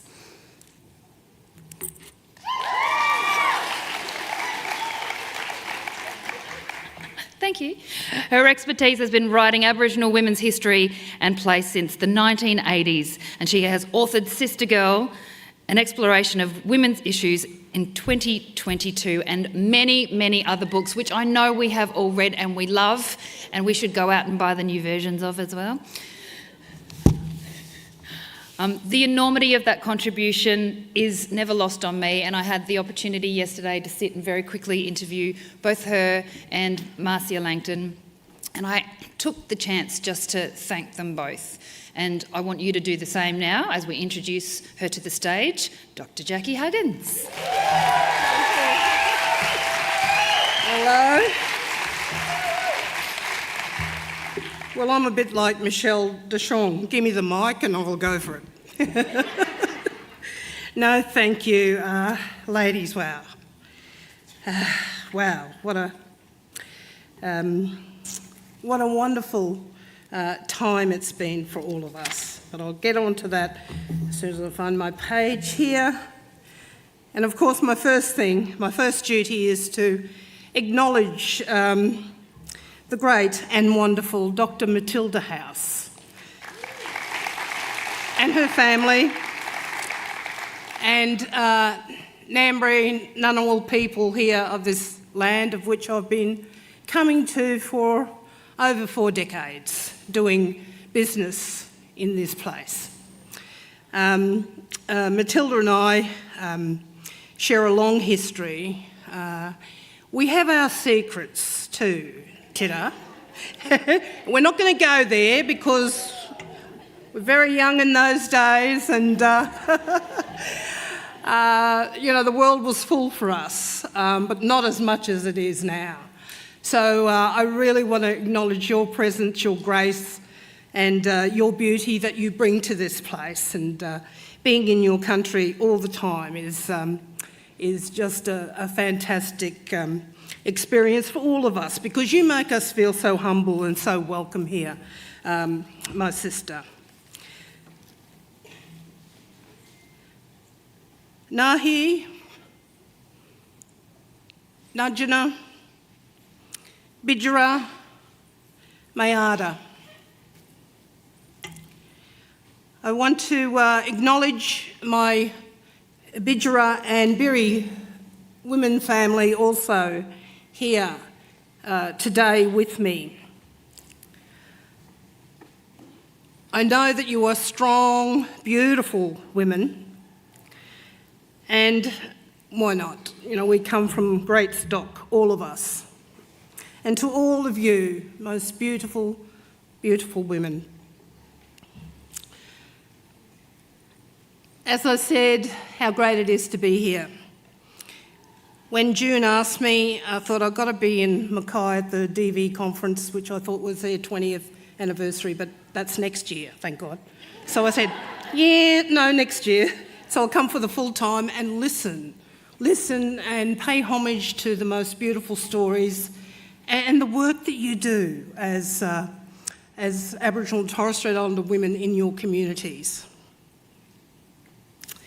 I think the summit is historical, loving, all-powerful and encompassing, which is the way it should be in our lives. I want to thank you, my sister June, from the bottom of my heart, to Kimberly Hunter and the Australian Human Rights crew for turning this on for us. To our brilliant Michelle and Carla, I'm glad I taught you all you knew. Or no? Yeah? Now you're teaching me some of that stuff. And I'm so glad I trained you well, especially in the humour, because we've got to keep that up. And look, seriously though, I'm so proud of you. I'm so proud of you and love you very much. And I always hope to figure in your lives, and hopefully in all of your lives, in some way, shape or form. I've travelled this journey with June for many, many years now. When she was appointed our first ever Social Justice Commissioner and a woman, we all were elated. We knew of the incredible work she did with Emily Carter and others at Fitzroy Crossing in producing those alcohol restrictions. Her work to date in putting Aboriginal and Torres Strait Islander women on the map again has been phenomenal. We all know how hard she has worked. I was initially on her steering committee with Antoinette and Kia, and Indigenous women I have never come across speak about how wonderful the report is that Wiyi Yani U Thangani report that has been produced.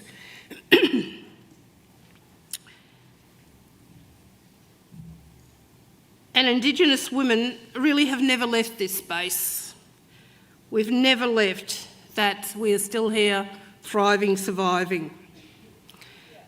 And we're here now looking at the framework and the First Nation Women's Gender Institute.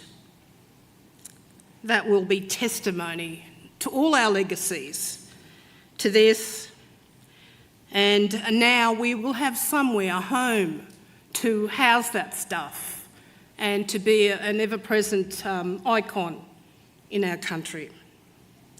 My session here is on innovation and gender justice.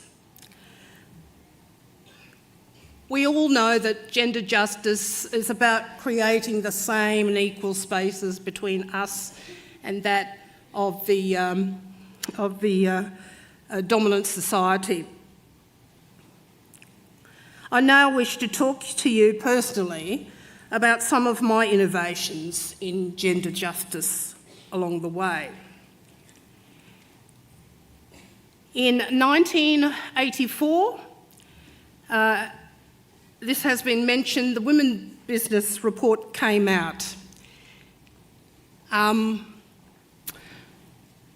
We had 50 women right across Australia working in the DAA Aboriginal Women's Unit, as it was called in those days. This was, we had Charles Perkins, who was our secretary at the time, and he really did believe in us. And I want to acknowledge, and please take a bow, Irene Davey from One Arm Point. There you are.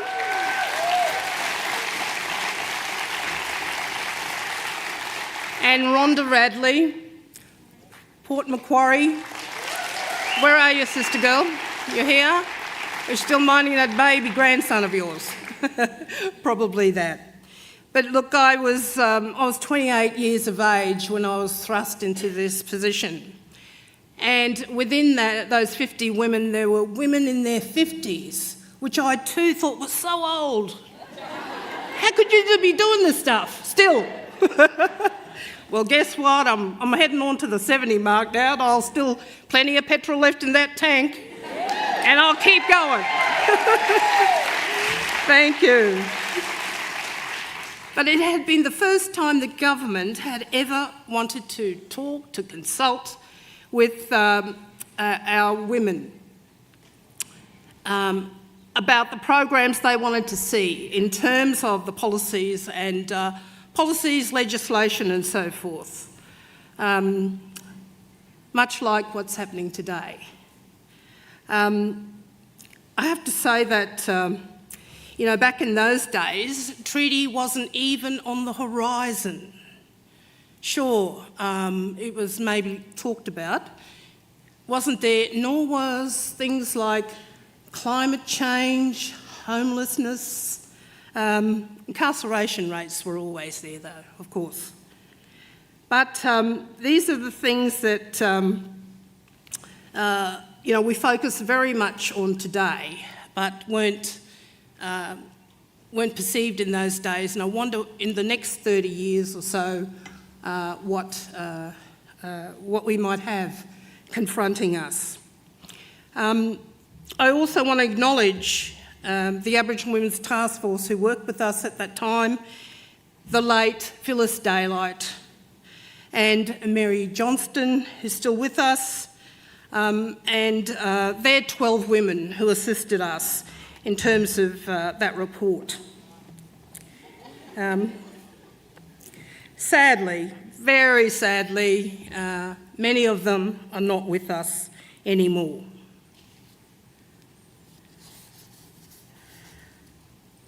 I wanted to wind forward now to the year 2002, and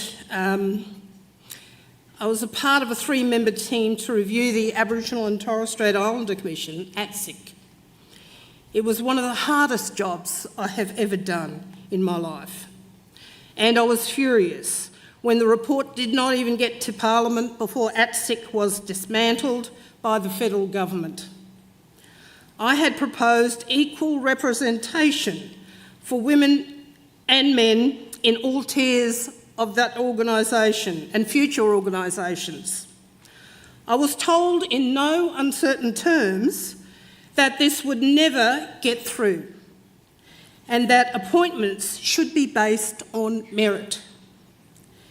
I was told this even by some of the ATSIC women commissioners.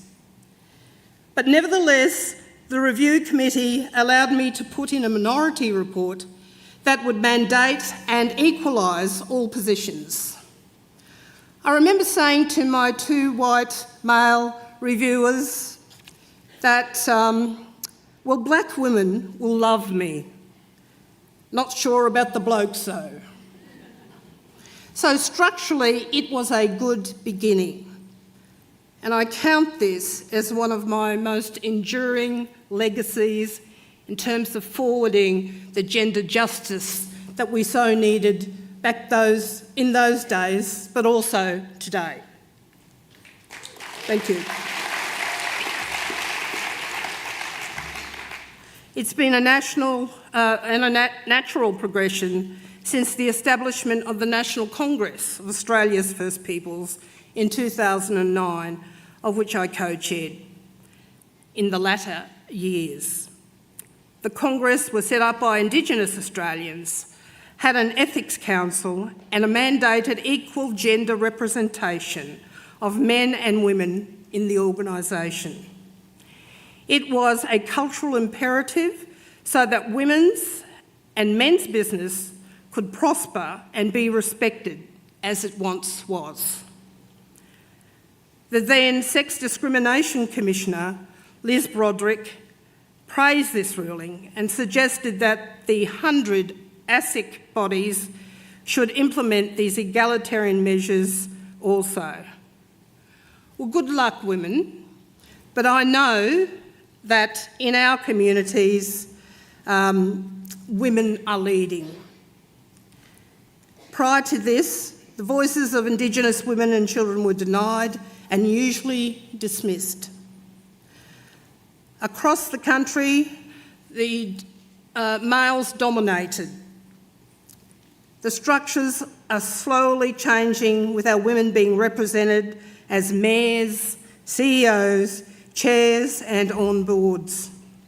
In fact, recently, there has been a national debate raging about the respect for women and quotas for political parties.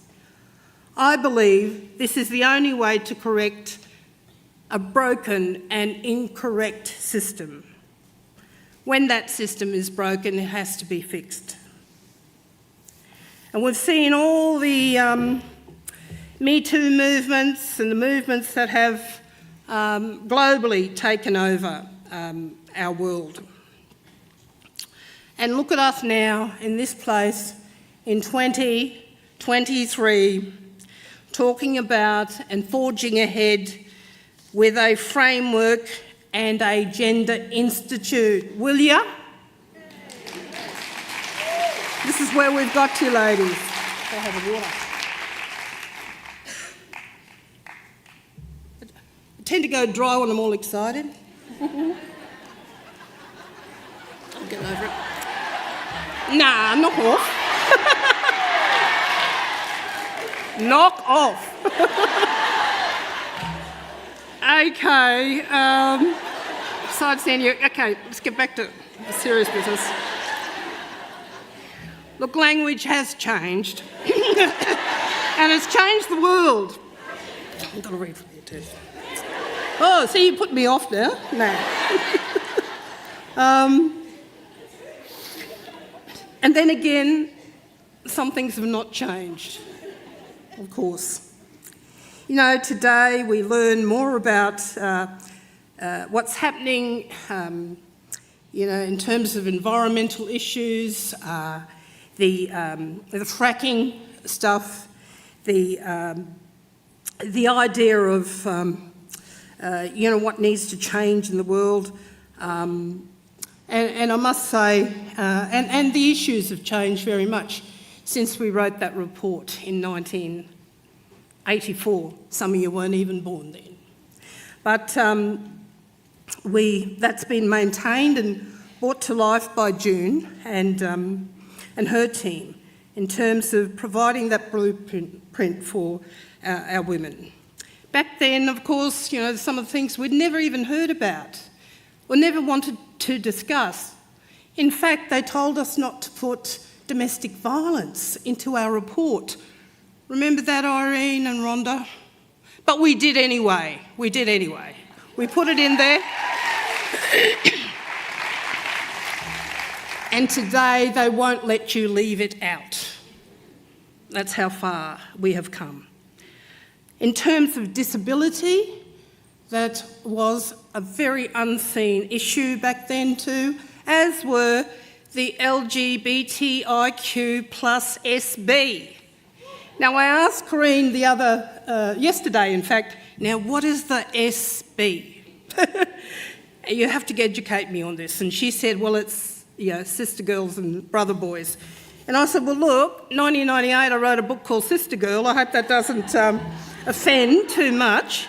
But I remember my dear sister from the Northern Territory saying to me, oh, sis, you better watch that because, that's a term we use up there for our sister girls. I said, yeah, but everyone calls me sister girl and I call other people sister girl. And it's a universal term for us, like titters. And I want to get on to titters a little bit later because titters is one of those words that we need to embrace, uphold, love and cherish. So, and what's changed also has been more collaboration, particularly in allyship, particularly with white women who get it, who understand our racism and the issues that we've been put through. And I want to give a shout out to the WOW organisation, of which Kathy Hunt and June is the patron with Quentin Bryce, work together in this whole global structure and festivals. If you ever get a chance, please go to the festivals. They're just good, inclusive.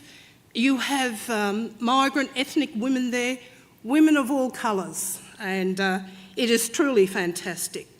I also talk about that collaboration with white women, women in the room here, and I'm sorry if I'm going to miss you, but women like Cassie Goldie from the ACOS mob, who has supported us, especially in our struggles with poverty, and we know what that's like in our communities.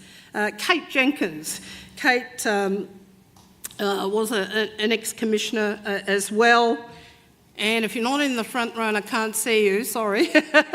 Okay, good. But you're there and you always, got our backs. Thank you, sisters. And I just wanted to quickly say that my darling true sister girl, June, has supported me all my life. She knows a lot of my secrets too, by the way, but we're not going there. Hey! Lip seal there, look. Don't be going to ask her later, otherwise I'll find out about it. All right.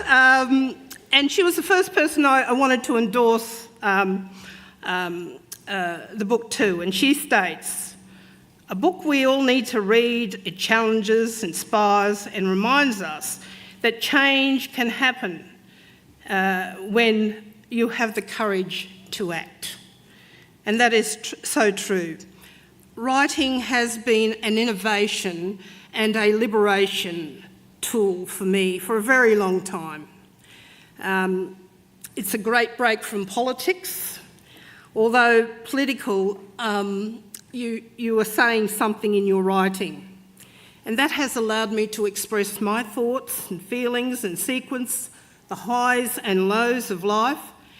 The arts are very powerful to engage our messaging. Look at the beautiful artwork here that the girls are doing, and the arts through music, song, dance, whatever, is quite that liberation of our feelings. And I can't believe it's 30 years ago that I wrote my mum's book, Auntie Rita.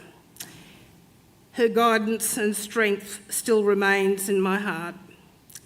And I would urge you all to, and encourage you to consider writing about your wonderful women in your life and men that will always stand the test of time and, keep educating the wider public. So I urge you all to consider writing, and particularly as it adds to the history of our country, and we need to do this desperately, especially in these truth-telling times.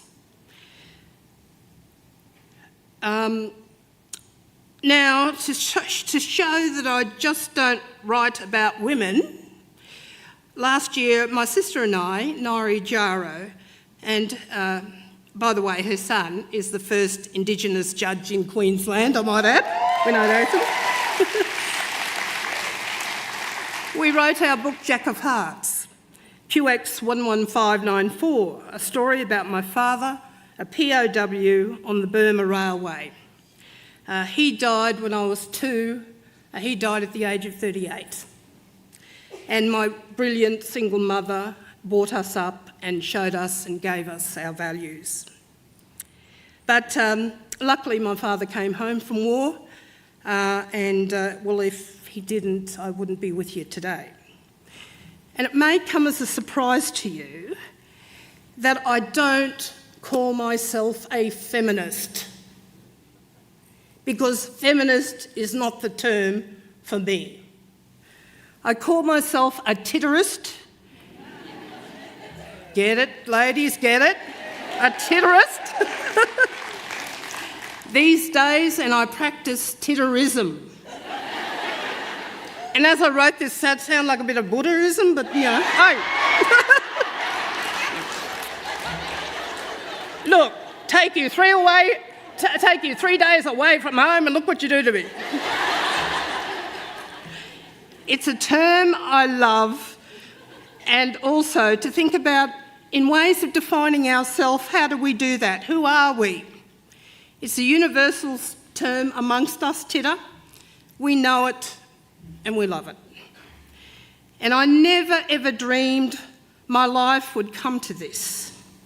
As a little black girl who grew up in postcode 4077 in Nala in Brisbane, setting up our first community-controlled organisations in the 1970s, working on major reforms, travelling the world. One door opens for us. Use your intuition, ladies, to go through that door or to close them if it does not feel right. And I have closed a few in my lifetime. But we don't come here without singular notions of ourselves and individualism. Well, some might, I don't. But we can't do this in terms of the causes that we have to fight. And there are usually 1 or 2 or an army of women behind you. Women who will stick with you through thick and thin. Women who have your back, like Antoinette Braybrook and Cheryl Axleby, when we lost my beloved National Congress when that was abolished. We turned around to see who was following us and who would support us.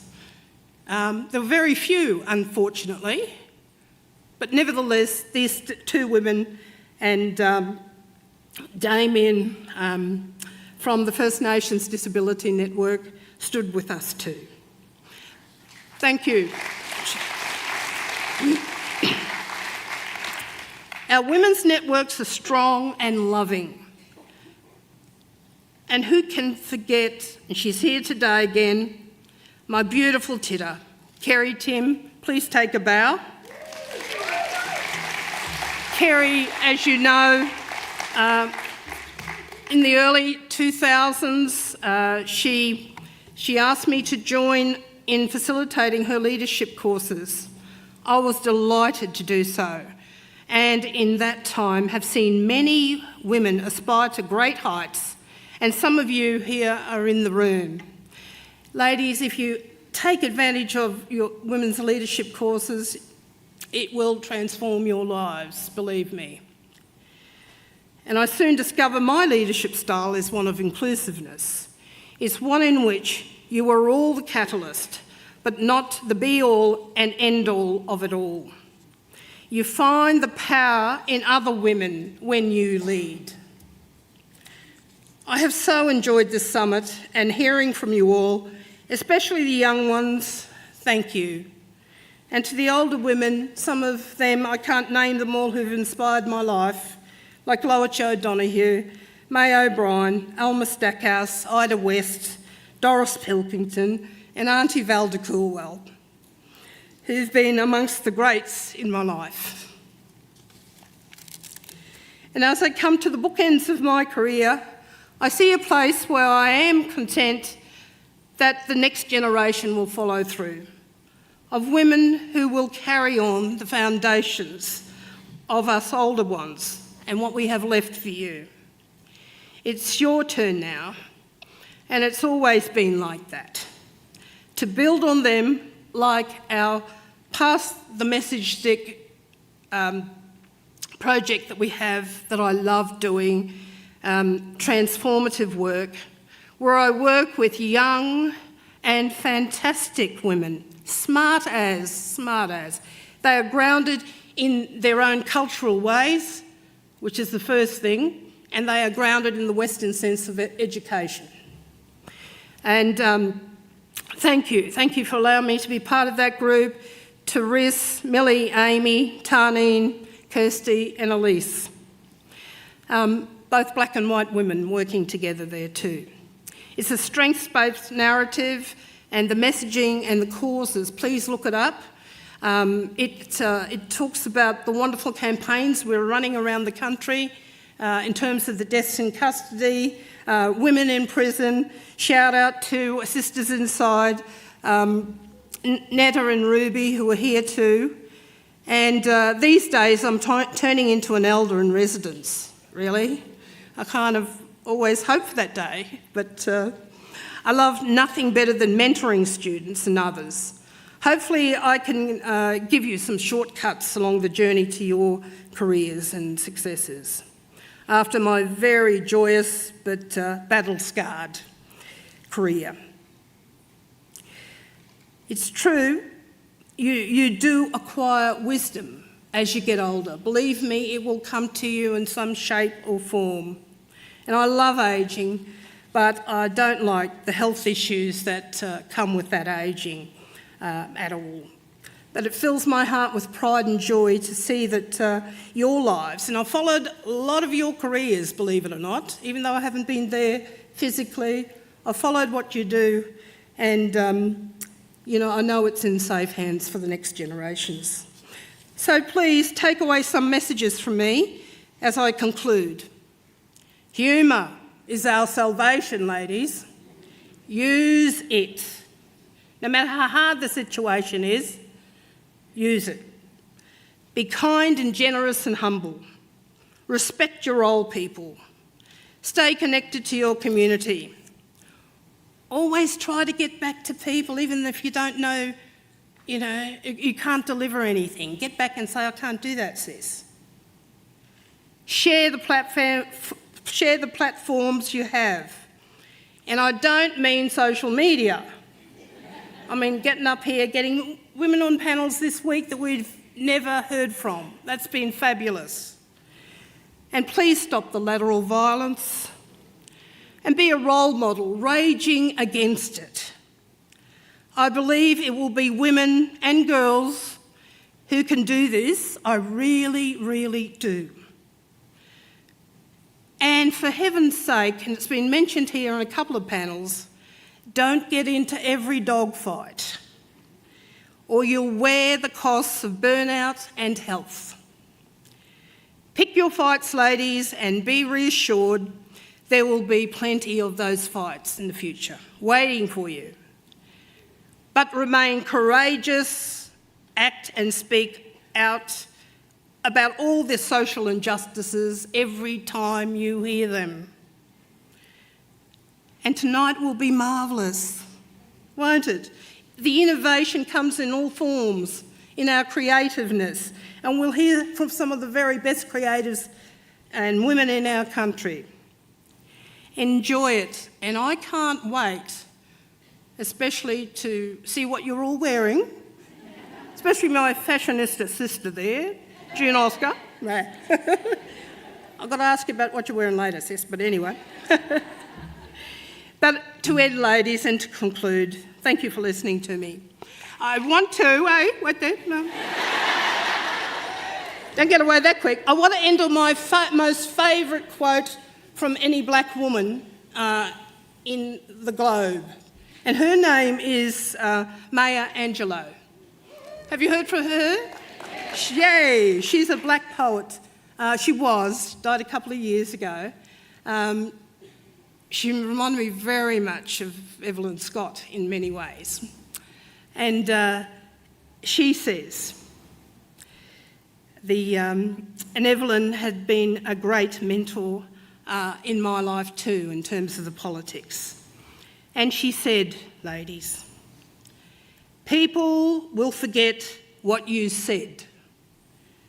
People will forget what you did. But people will never forget how you made them feel. Thank you.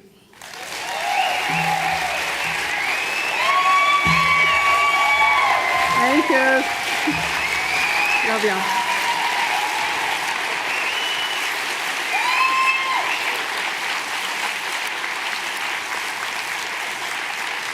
Thank you.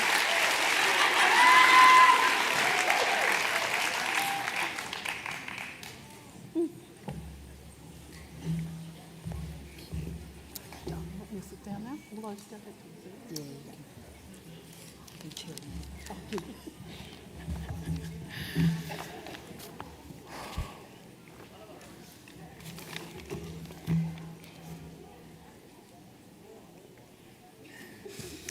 Well, how did that make you all feel?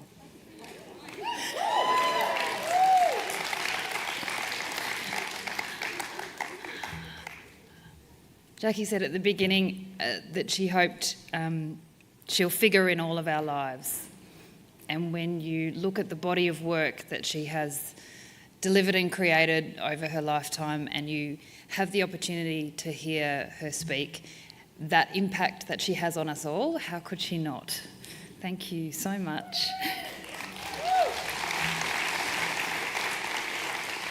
Anybody now a titterist in the room? Practicing titterism, turn to the woman next to you and thank her for the work she does.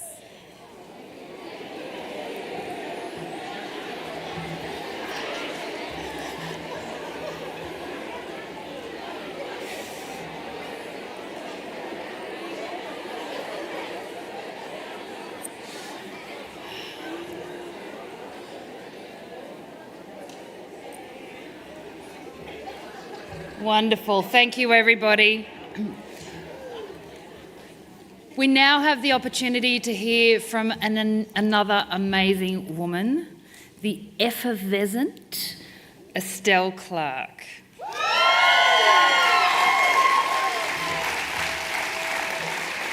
Estelle is a Yorta Yorta Wemba Wemba trans woman or sister girl. She was born on Noongar Wujak, but has resided on Gadigal country since 2015. Shout out to all those mob there. And in 2014, she was the West Australian Young Person of the Year, as well as a National Young People's Human Rights Medal finalist.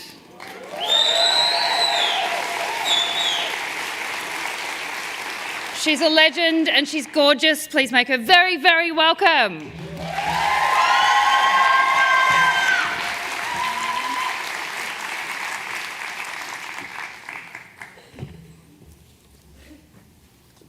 Hi everyone.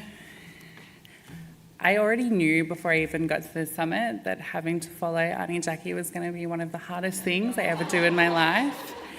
But I'm also so thankful that this opportunity meant that we could yarn and connect, and I think that they're the things that we take away from these spaces.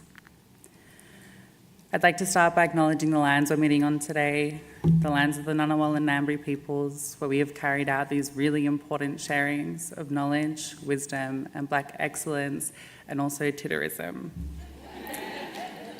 I'd also like to pay my respects to elders past and present who fought tirelessly on these lands and in this city for our communities, especially Dr. and Auntie Matilda House, for the welcome and the love you've given us all this week.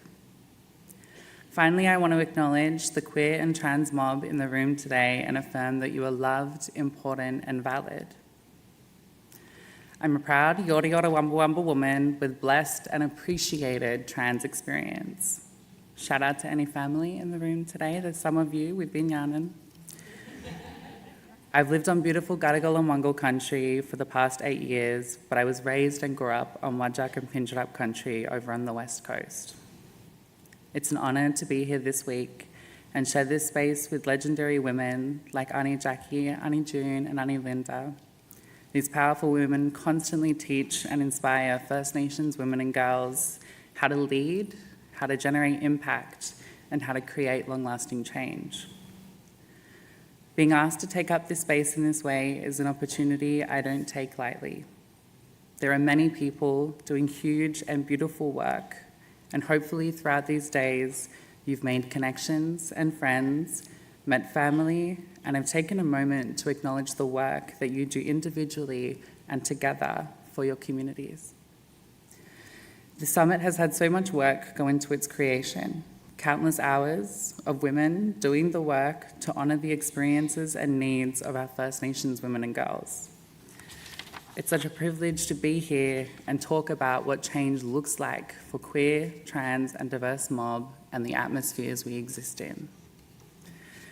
Today, I want to talk to you about how we turn up for trans mob, how this work involves all of us, more than just trans people, and some practical ways to improve and increase the ways our services can honour us in the work that they do.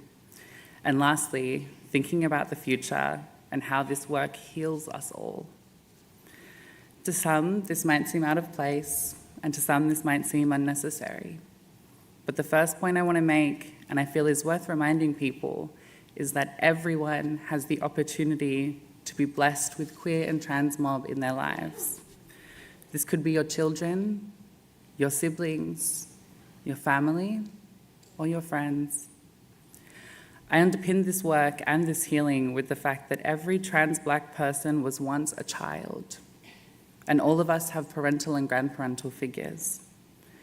When understanding the context of our intersectionality and structures, we are reminded that to heal the injustices we face as a community of First Nations people, we need to heal our relationships with ourselves, our communities, and our cultures. That's how this work requires all of you. That's how this work includes all of you. My second point today is on the importance of coming from a place of Black love and acceptance, and what it's looked like for me and the first times it showed up in my life. I've been advocating in this space for a decade now. No, I'm only 26, started young. And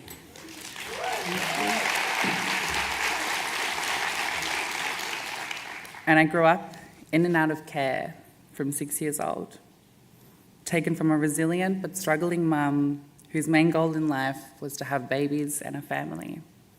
This was her legacy piece. My knowledge of incongruence around the gender I was forced to enact manifested around 4 years old. And studies show this sits quite on par with statistics around gender understanding and when our sense of self begins to develop. As I got older, and in an idealistic sense, this is something I would have been able to talk about comfortably and openly with the adults who were in my life.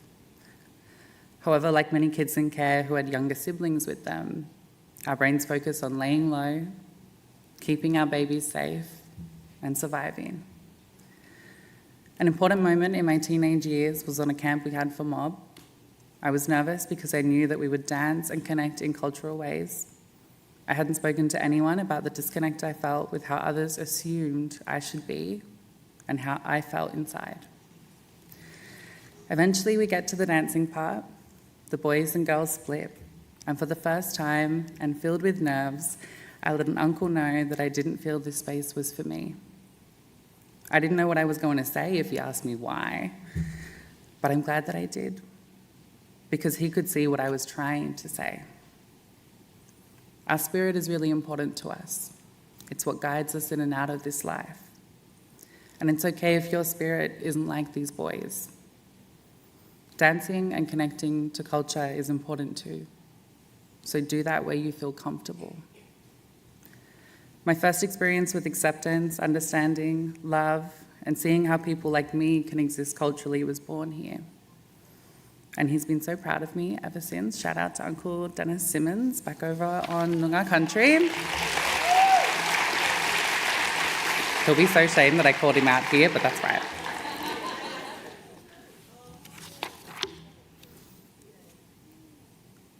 How I I full lose my spot after those claps? Hold on. Trans blackfellas often go through stages of coming out. I had to come out 3 times. Every time was exhausting.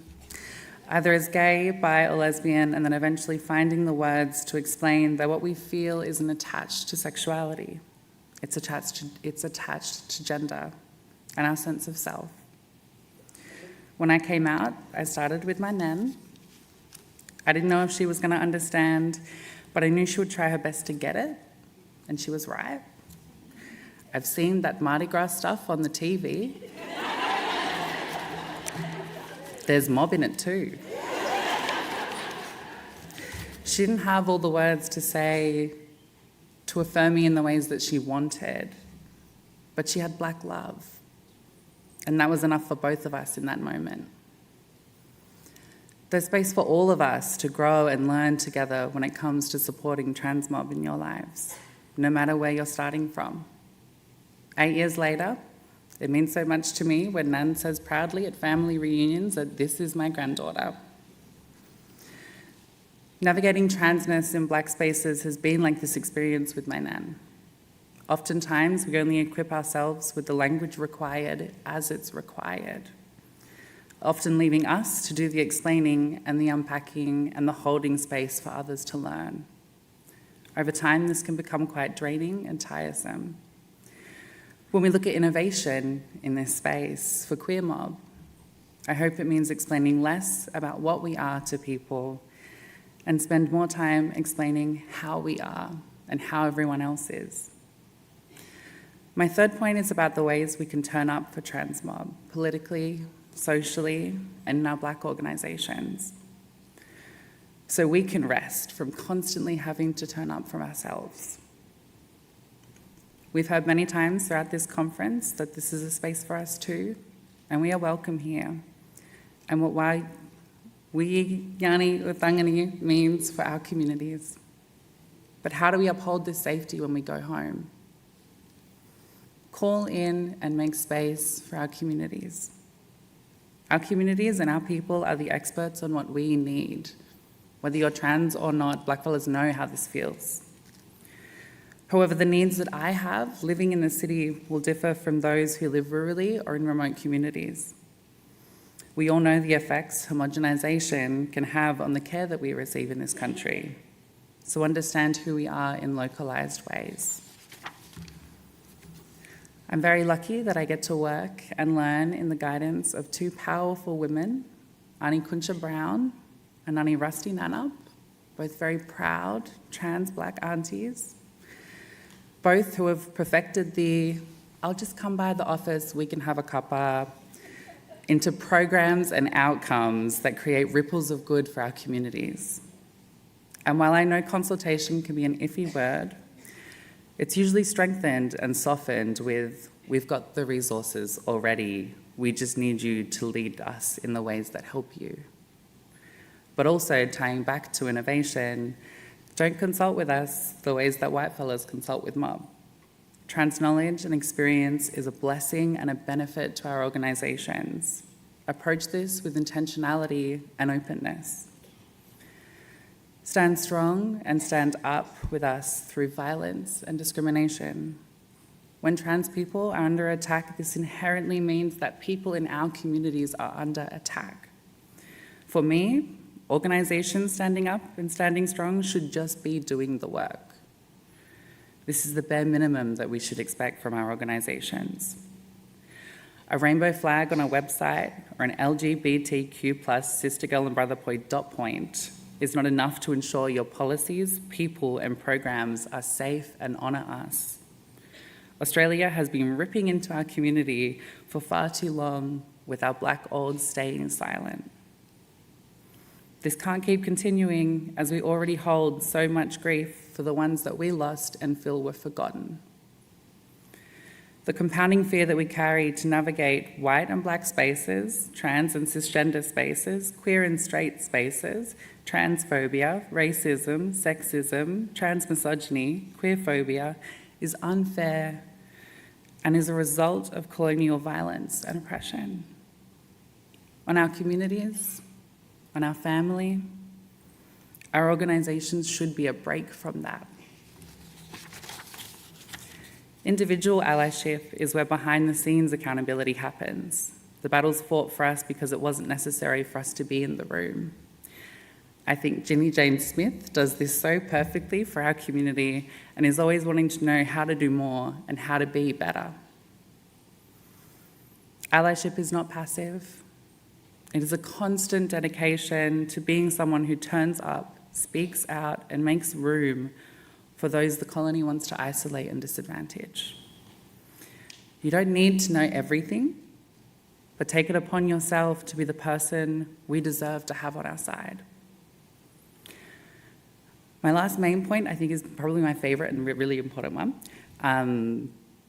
Dedicate time and resources to embrace and foster multifaceted connections with us. We are cultural people, and a lot of us value precious time we get with our families. We deserve to see our babies grow and to grow old with our elders. We deserve to remain connected to country or chase big dreams in big cities and know we'll be okay. We deserve full-bellied laughs and then making sure our bellies are full together. In my experience, and a hot tip, having several close relationships with us means plenty of opportunities to have your kids babysat, to have your makeup done, and people ready to back you when you need unwavering support. Yeah, are you ready for that? This work is healing, not just for us, but for all of our communities. Removing the barriers that we experience removes barriers that impact all of us. While there is a massive national shortage on data around our needs and experiences as a community, there are important pieces of work created by collectives and individuals who have been here long before me. In this, I'd also like to acknowledge Dr. Corinne Sullivan for talking about the work that Black does. I also work there, and I'm always keen for a catch-up. Organisations like Black Rainbow, Koori Pride Victoria, Indigiles, Two Spirit, First Nations Rainbow Mob WA give our peoples hope. Fund them to continue caring for our mob and establish connections to bridge the gap our communities face. Indigenous concepts of gender diversity existed way before Western and white folk dominated the conversation and intentionally tried to erase our histories from us. Rich histories of connectedness, importance, and value. We stand so strong in knowing that we belong to the oldest continuous culture on this planet, and to have done that through colonialism requires innovation, adaptability, resilience, and powerful Black love. I'm also hopeful and will be persistent that this work is embedded into the fabric of the proposed First Nations Gender Justice Institute. I stress this because the space we take up is not new and not a result of colonial influence. Our future trans mob deserve to know their histories and be able to continue the necessary and valuable work that this is. I would again like to thank the Human Rights Commission for honouring us and cementing the importance of having us in these spaces.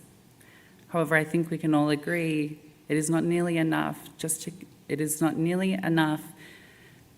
Oh, this is real hard, everyone. I feel like we're all so tired after this week. I'm almost done. I think we can all agree that one trans voice in a summit of this magnitude and importance is not nearly enough to give justice to our needs, experiences, and diversity. But just like this summit, it's a powerful step in the right direction to ensure that we are the change for trans mob in the future. To conclude, my goal here today was never to overwhelm you with statistics and facts. That knowledge is what I ask you to inform yourselves on after this. Instead, my goal was to spark connection and commonality, to highlight how beautiful we are, and call people in to walk on this journey with us. There were a few of us who walked into this summit holding our breath, unsure of what would unfold and how we would be received.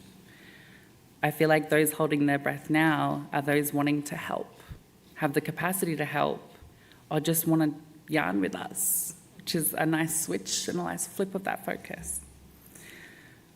Ask us your questions. Laugh with us in these moments and relish in this historic moment, because this work heals us all.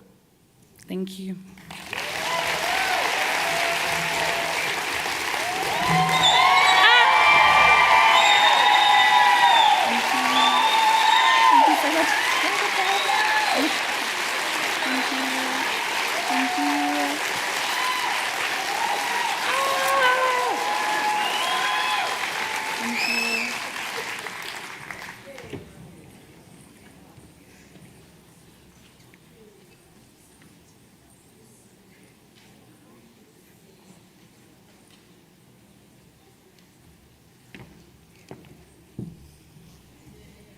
Well, I ask you again, how did that make you feel?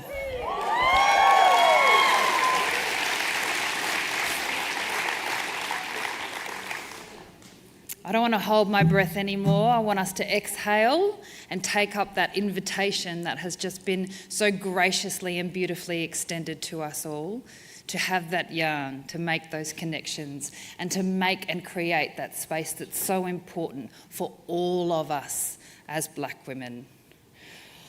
Whew. We know how hard it is, don't we, to do that work. As Estelle stood up there and talked to us, we see that connection. We understand what it's like to be doing the work for others all the time. And I feel like there's just such an opportunity for us to respond to that from a place of great understanding and great knowing. And I thank you so much for that invitation and the opportunity to step into that space with you. Thank you again.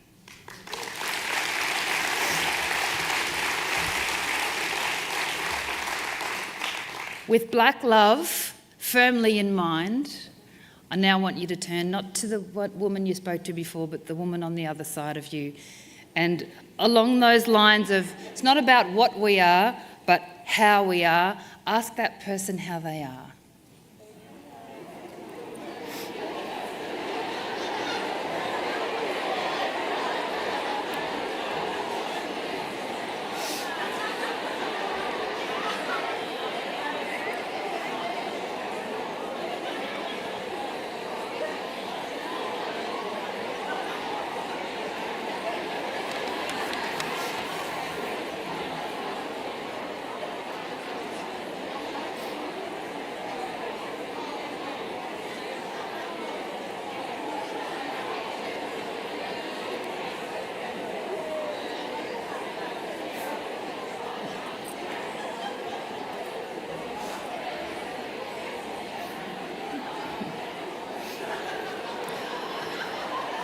I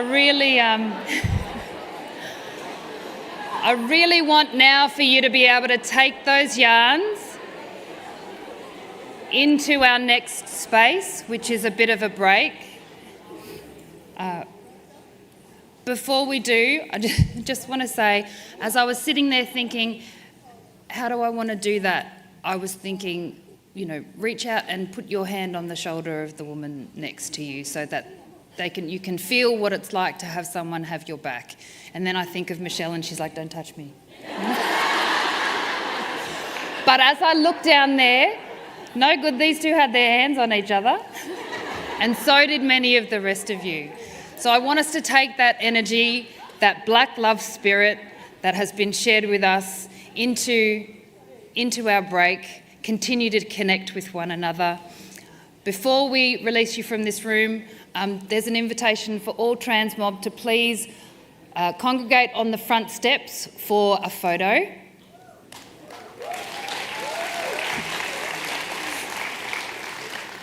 And have a great lunch.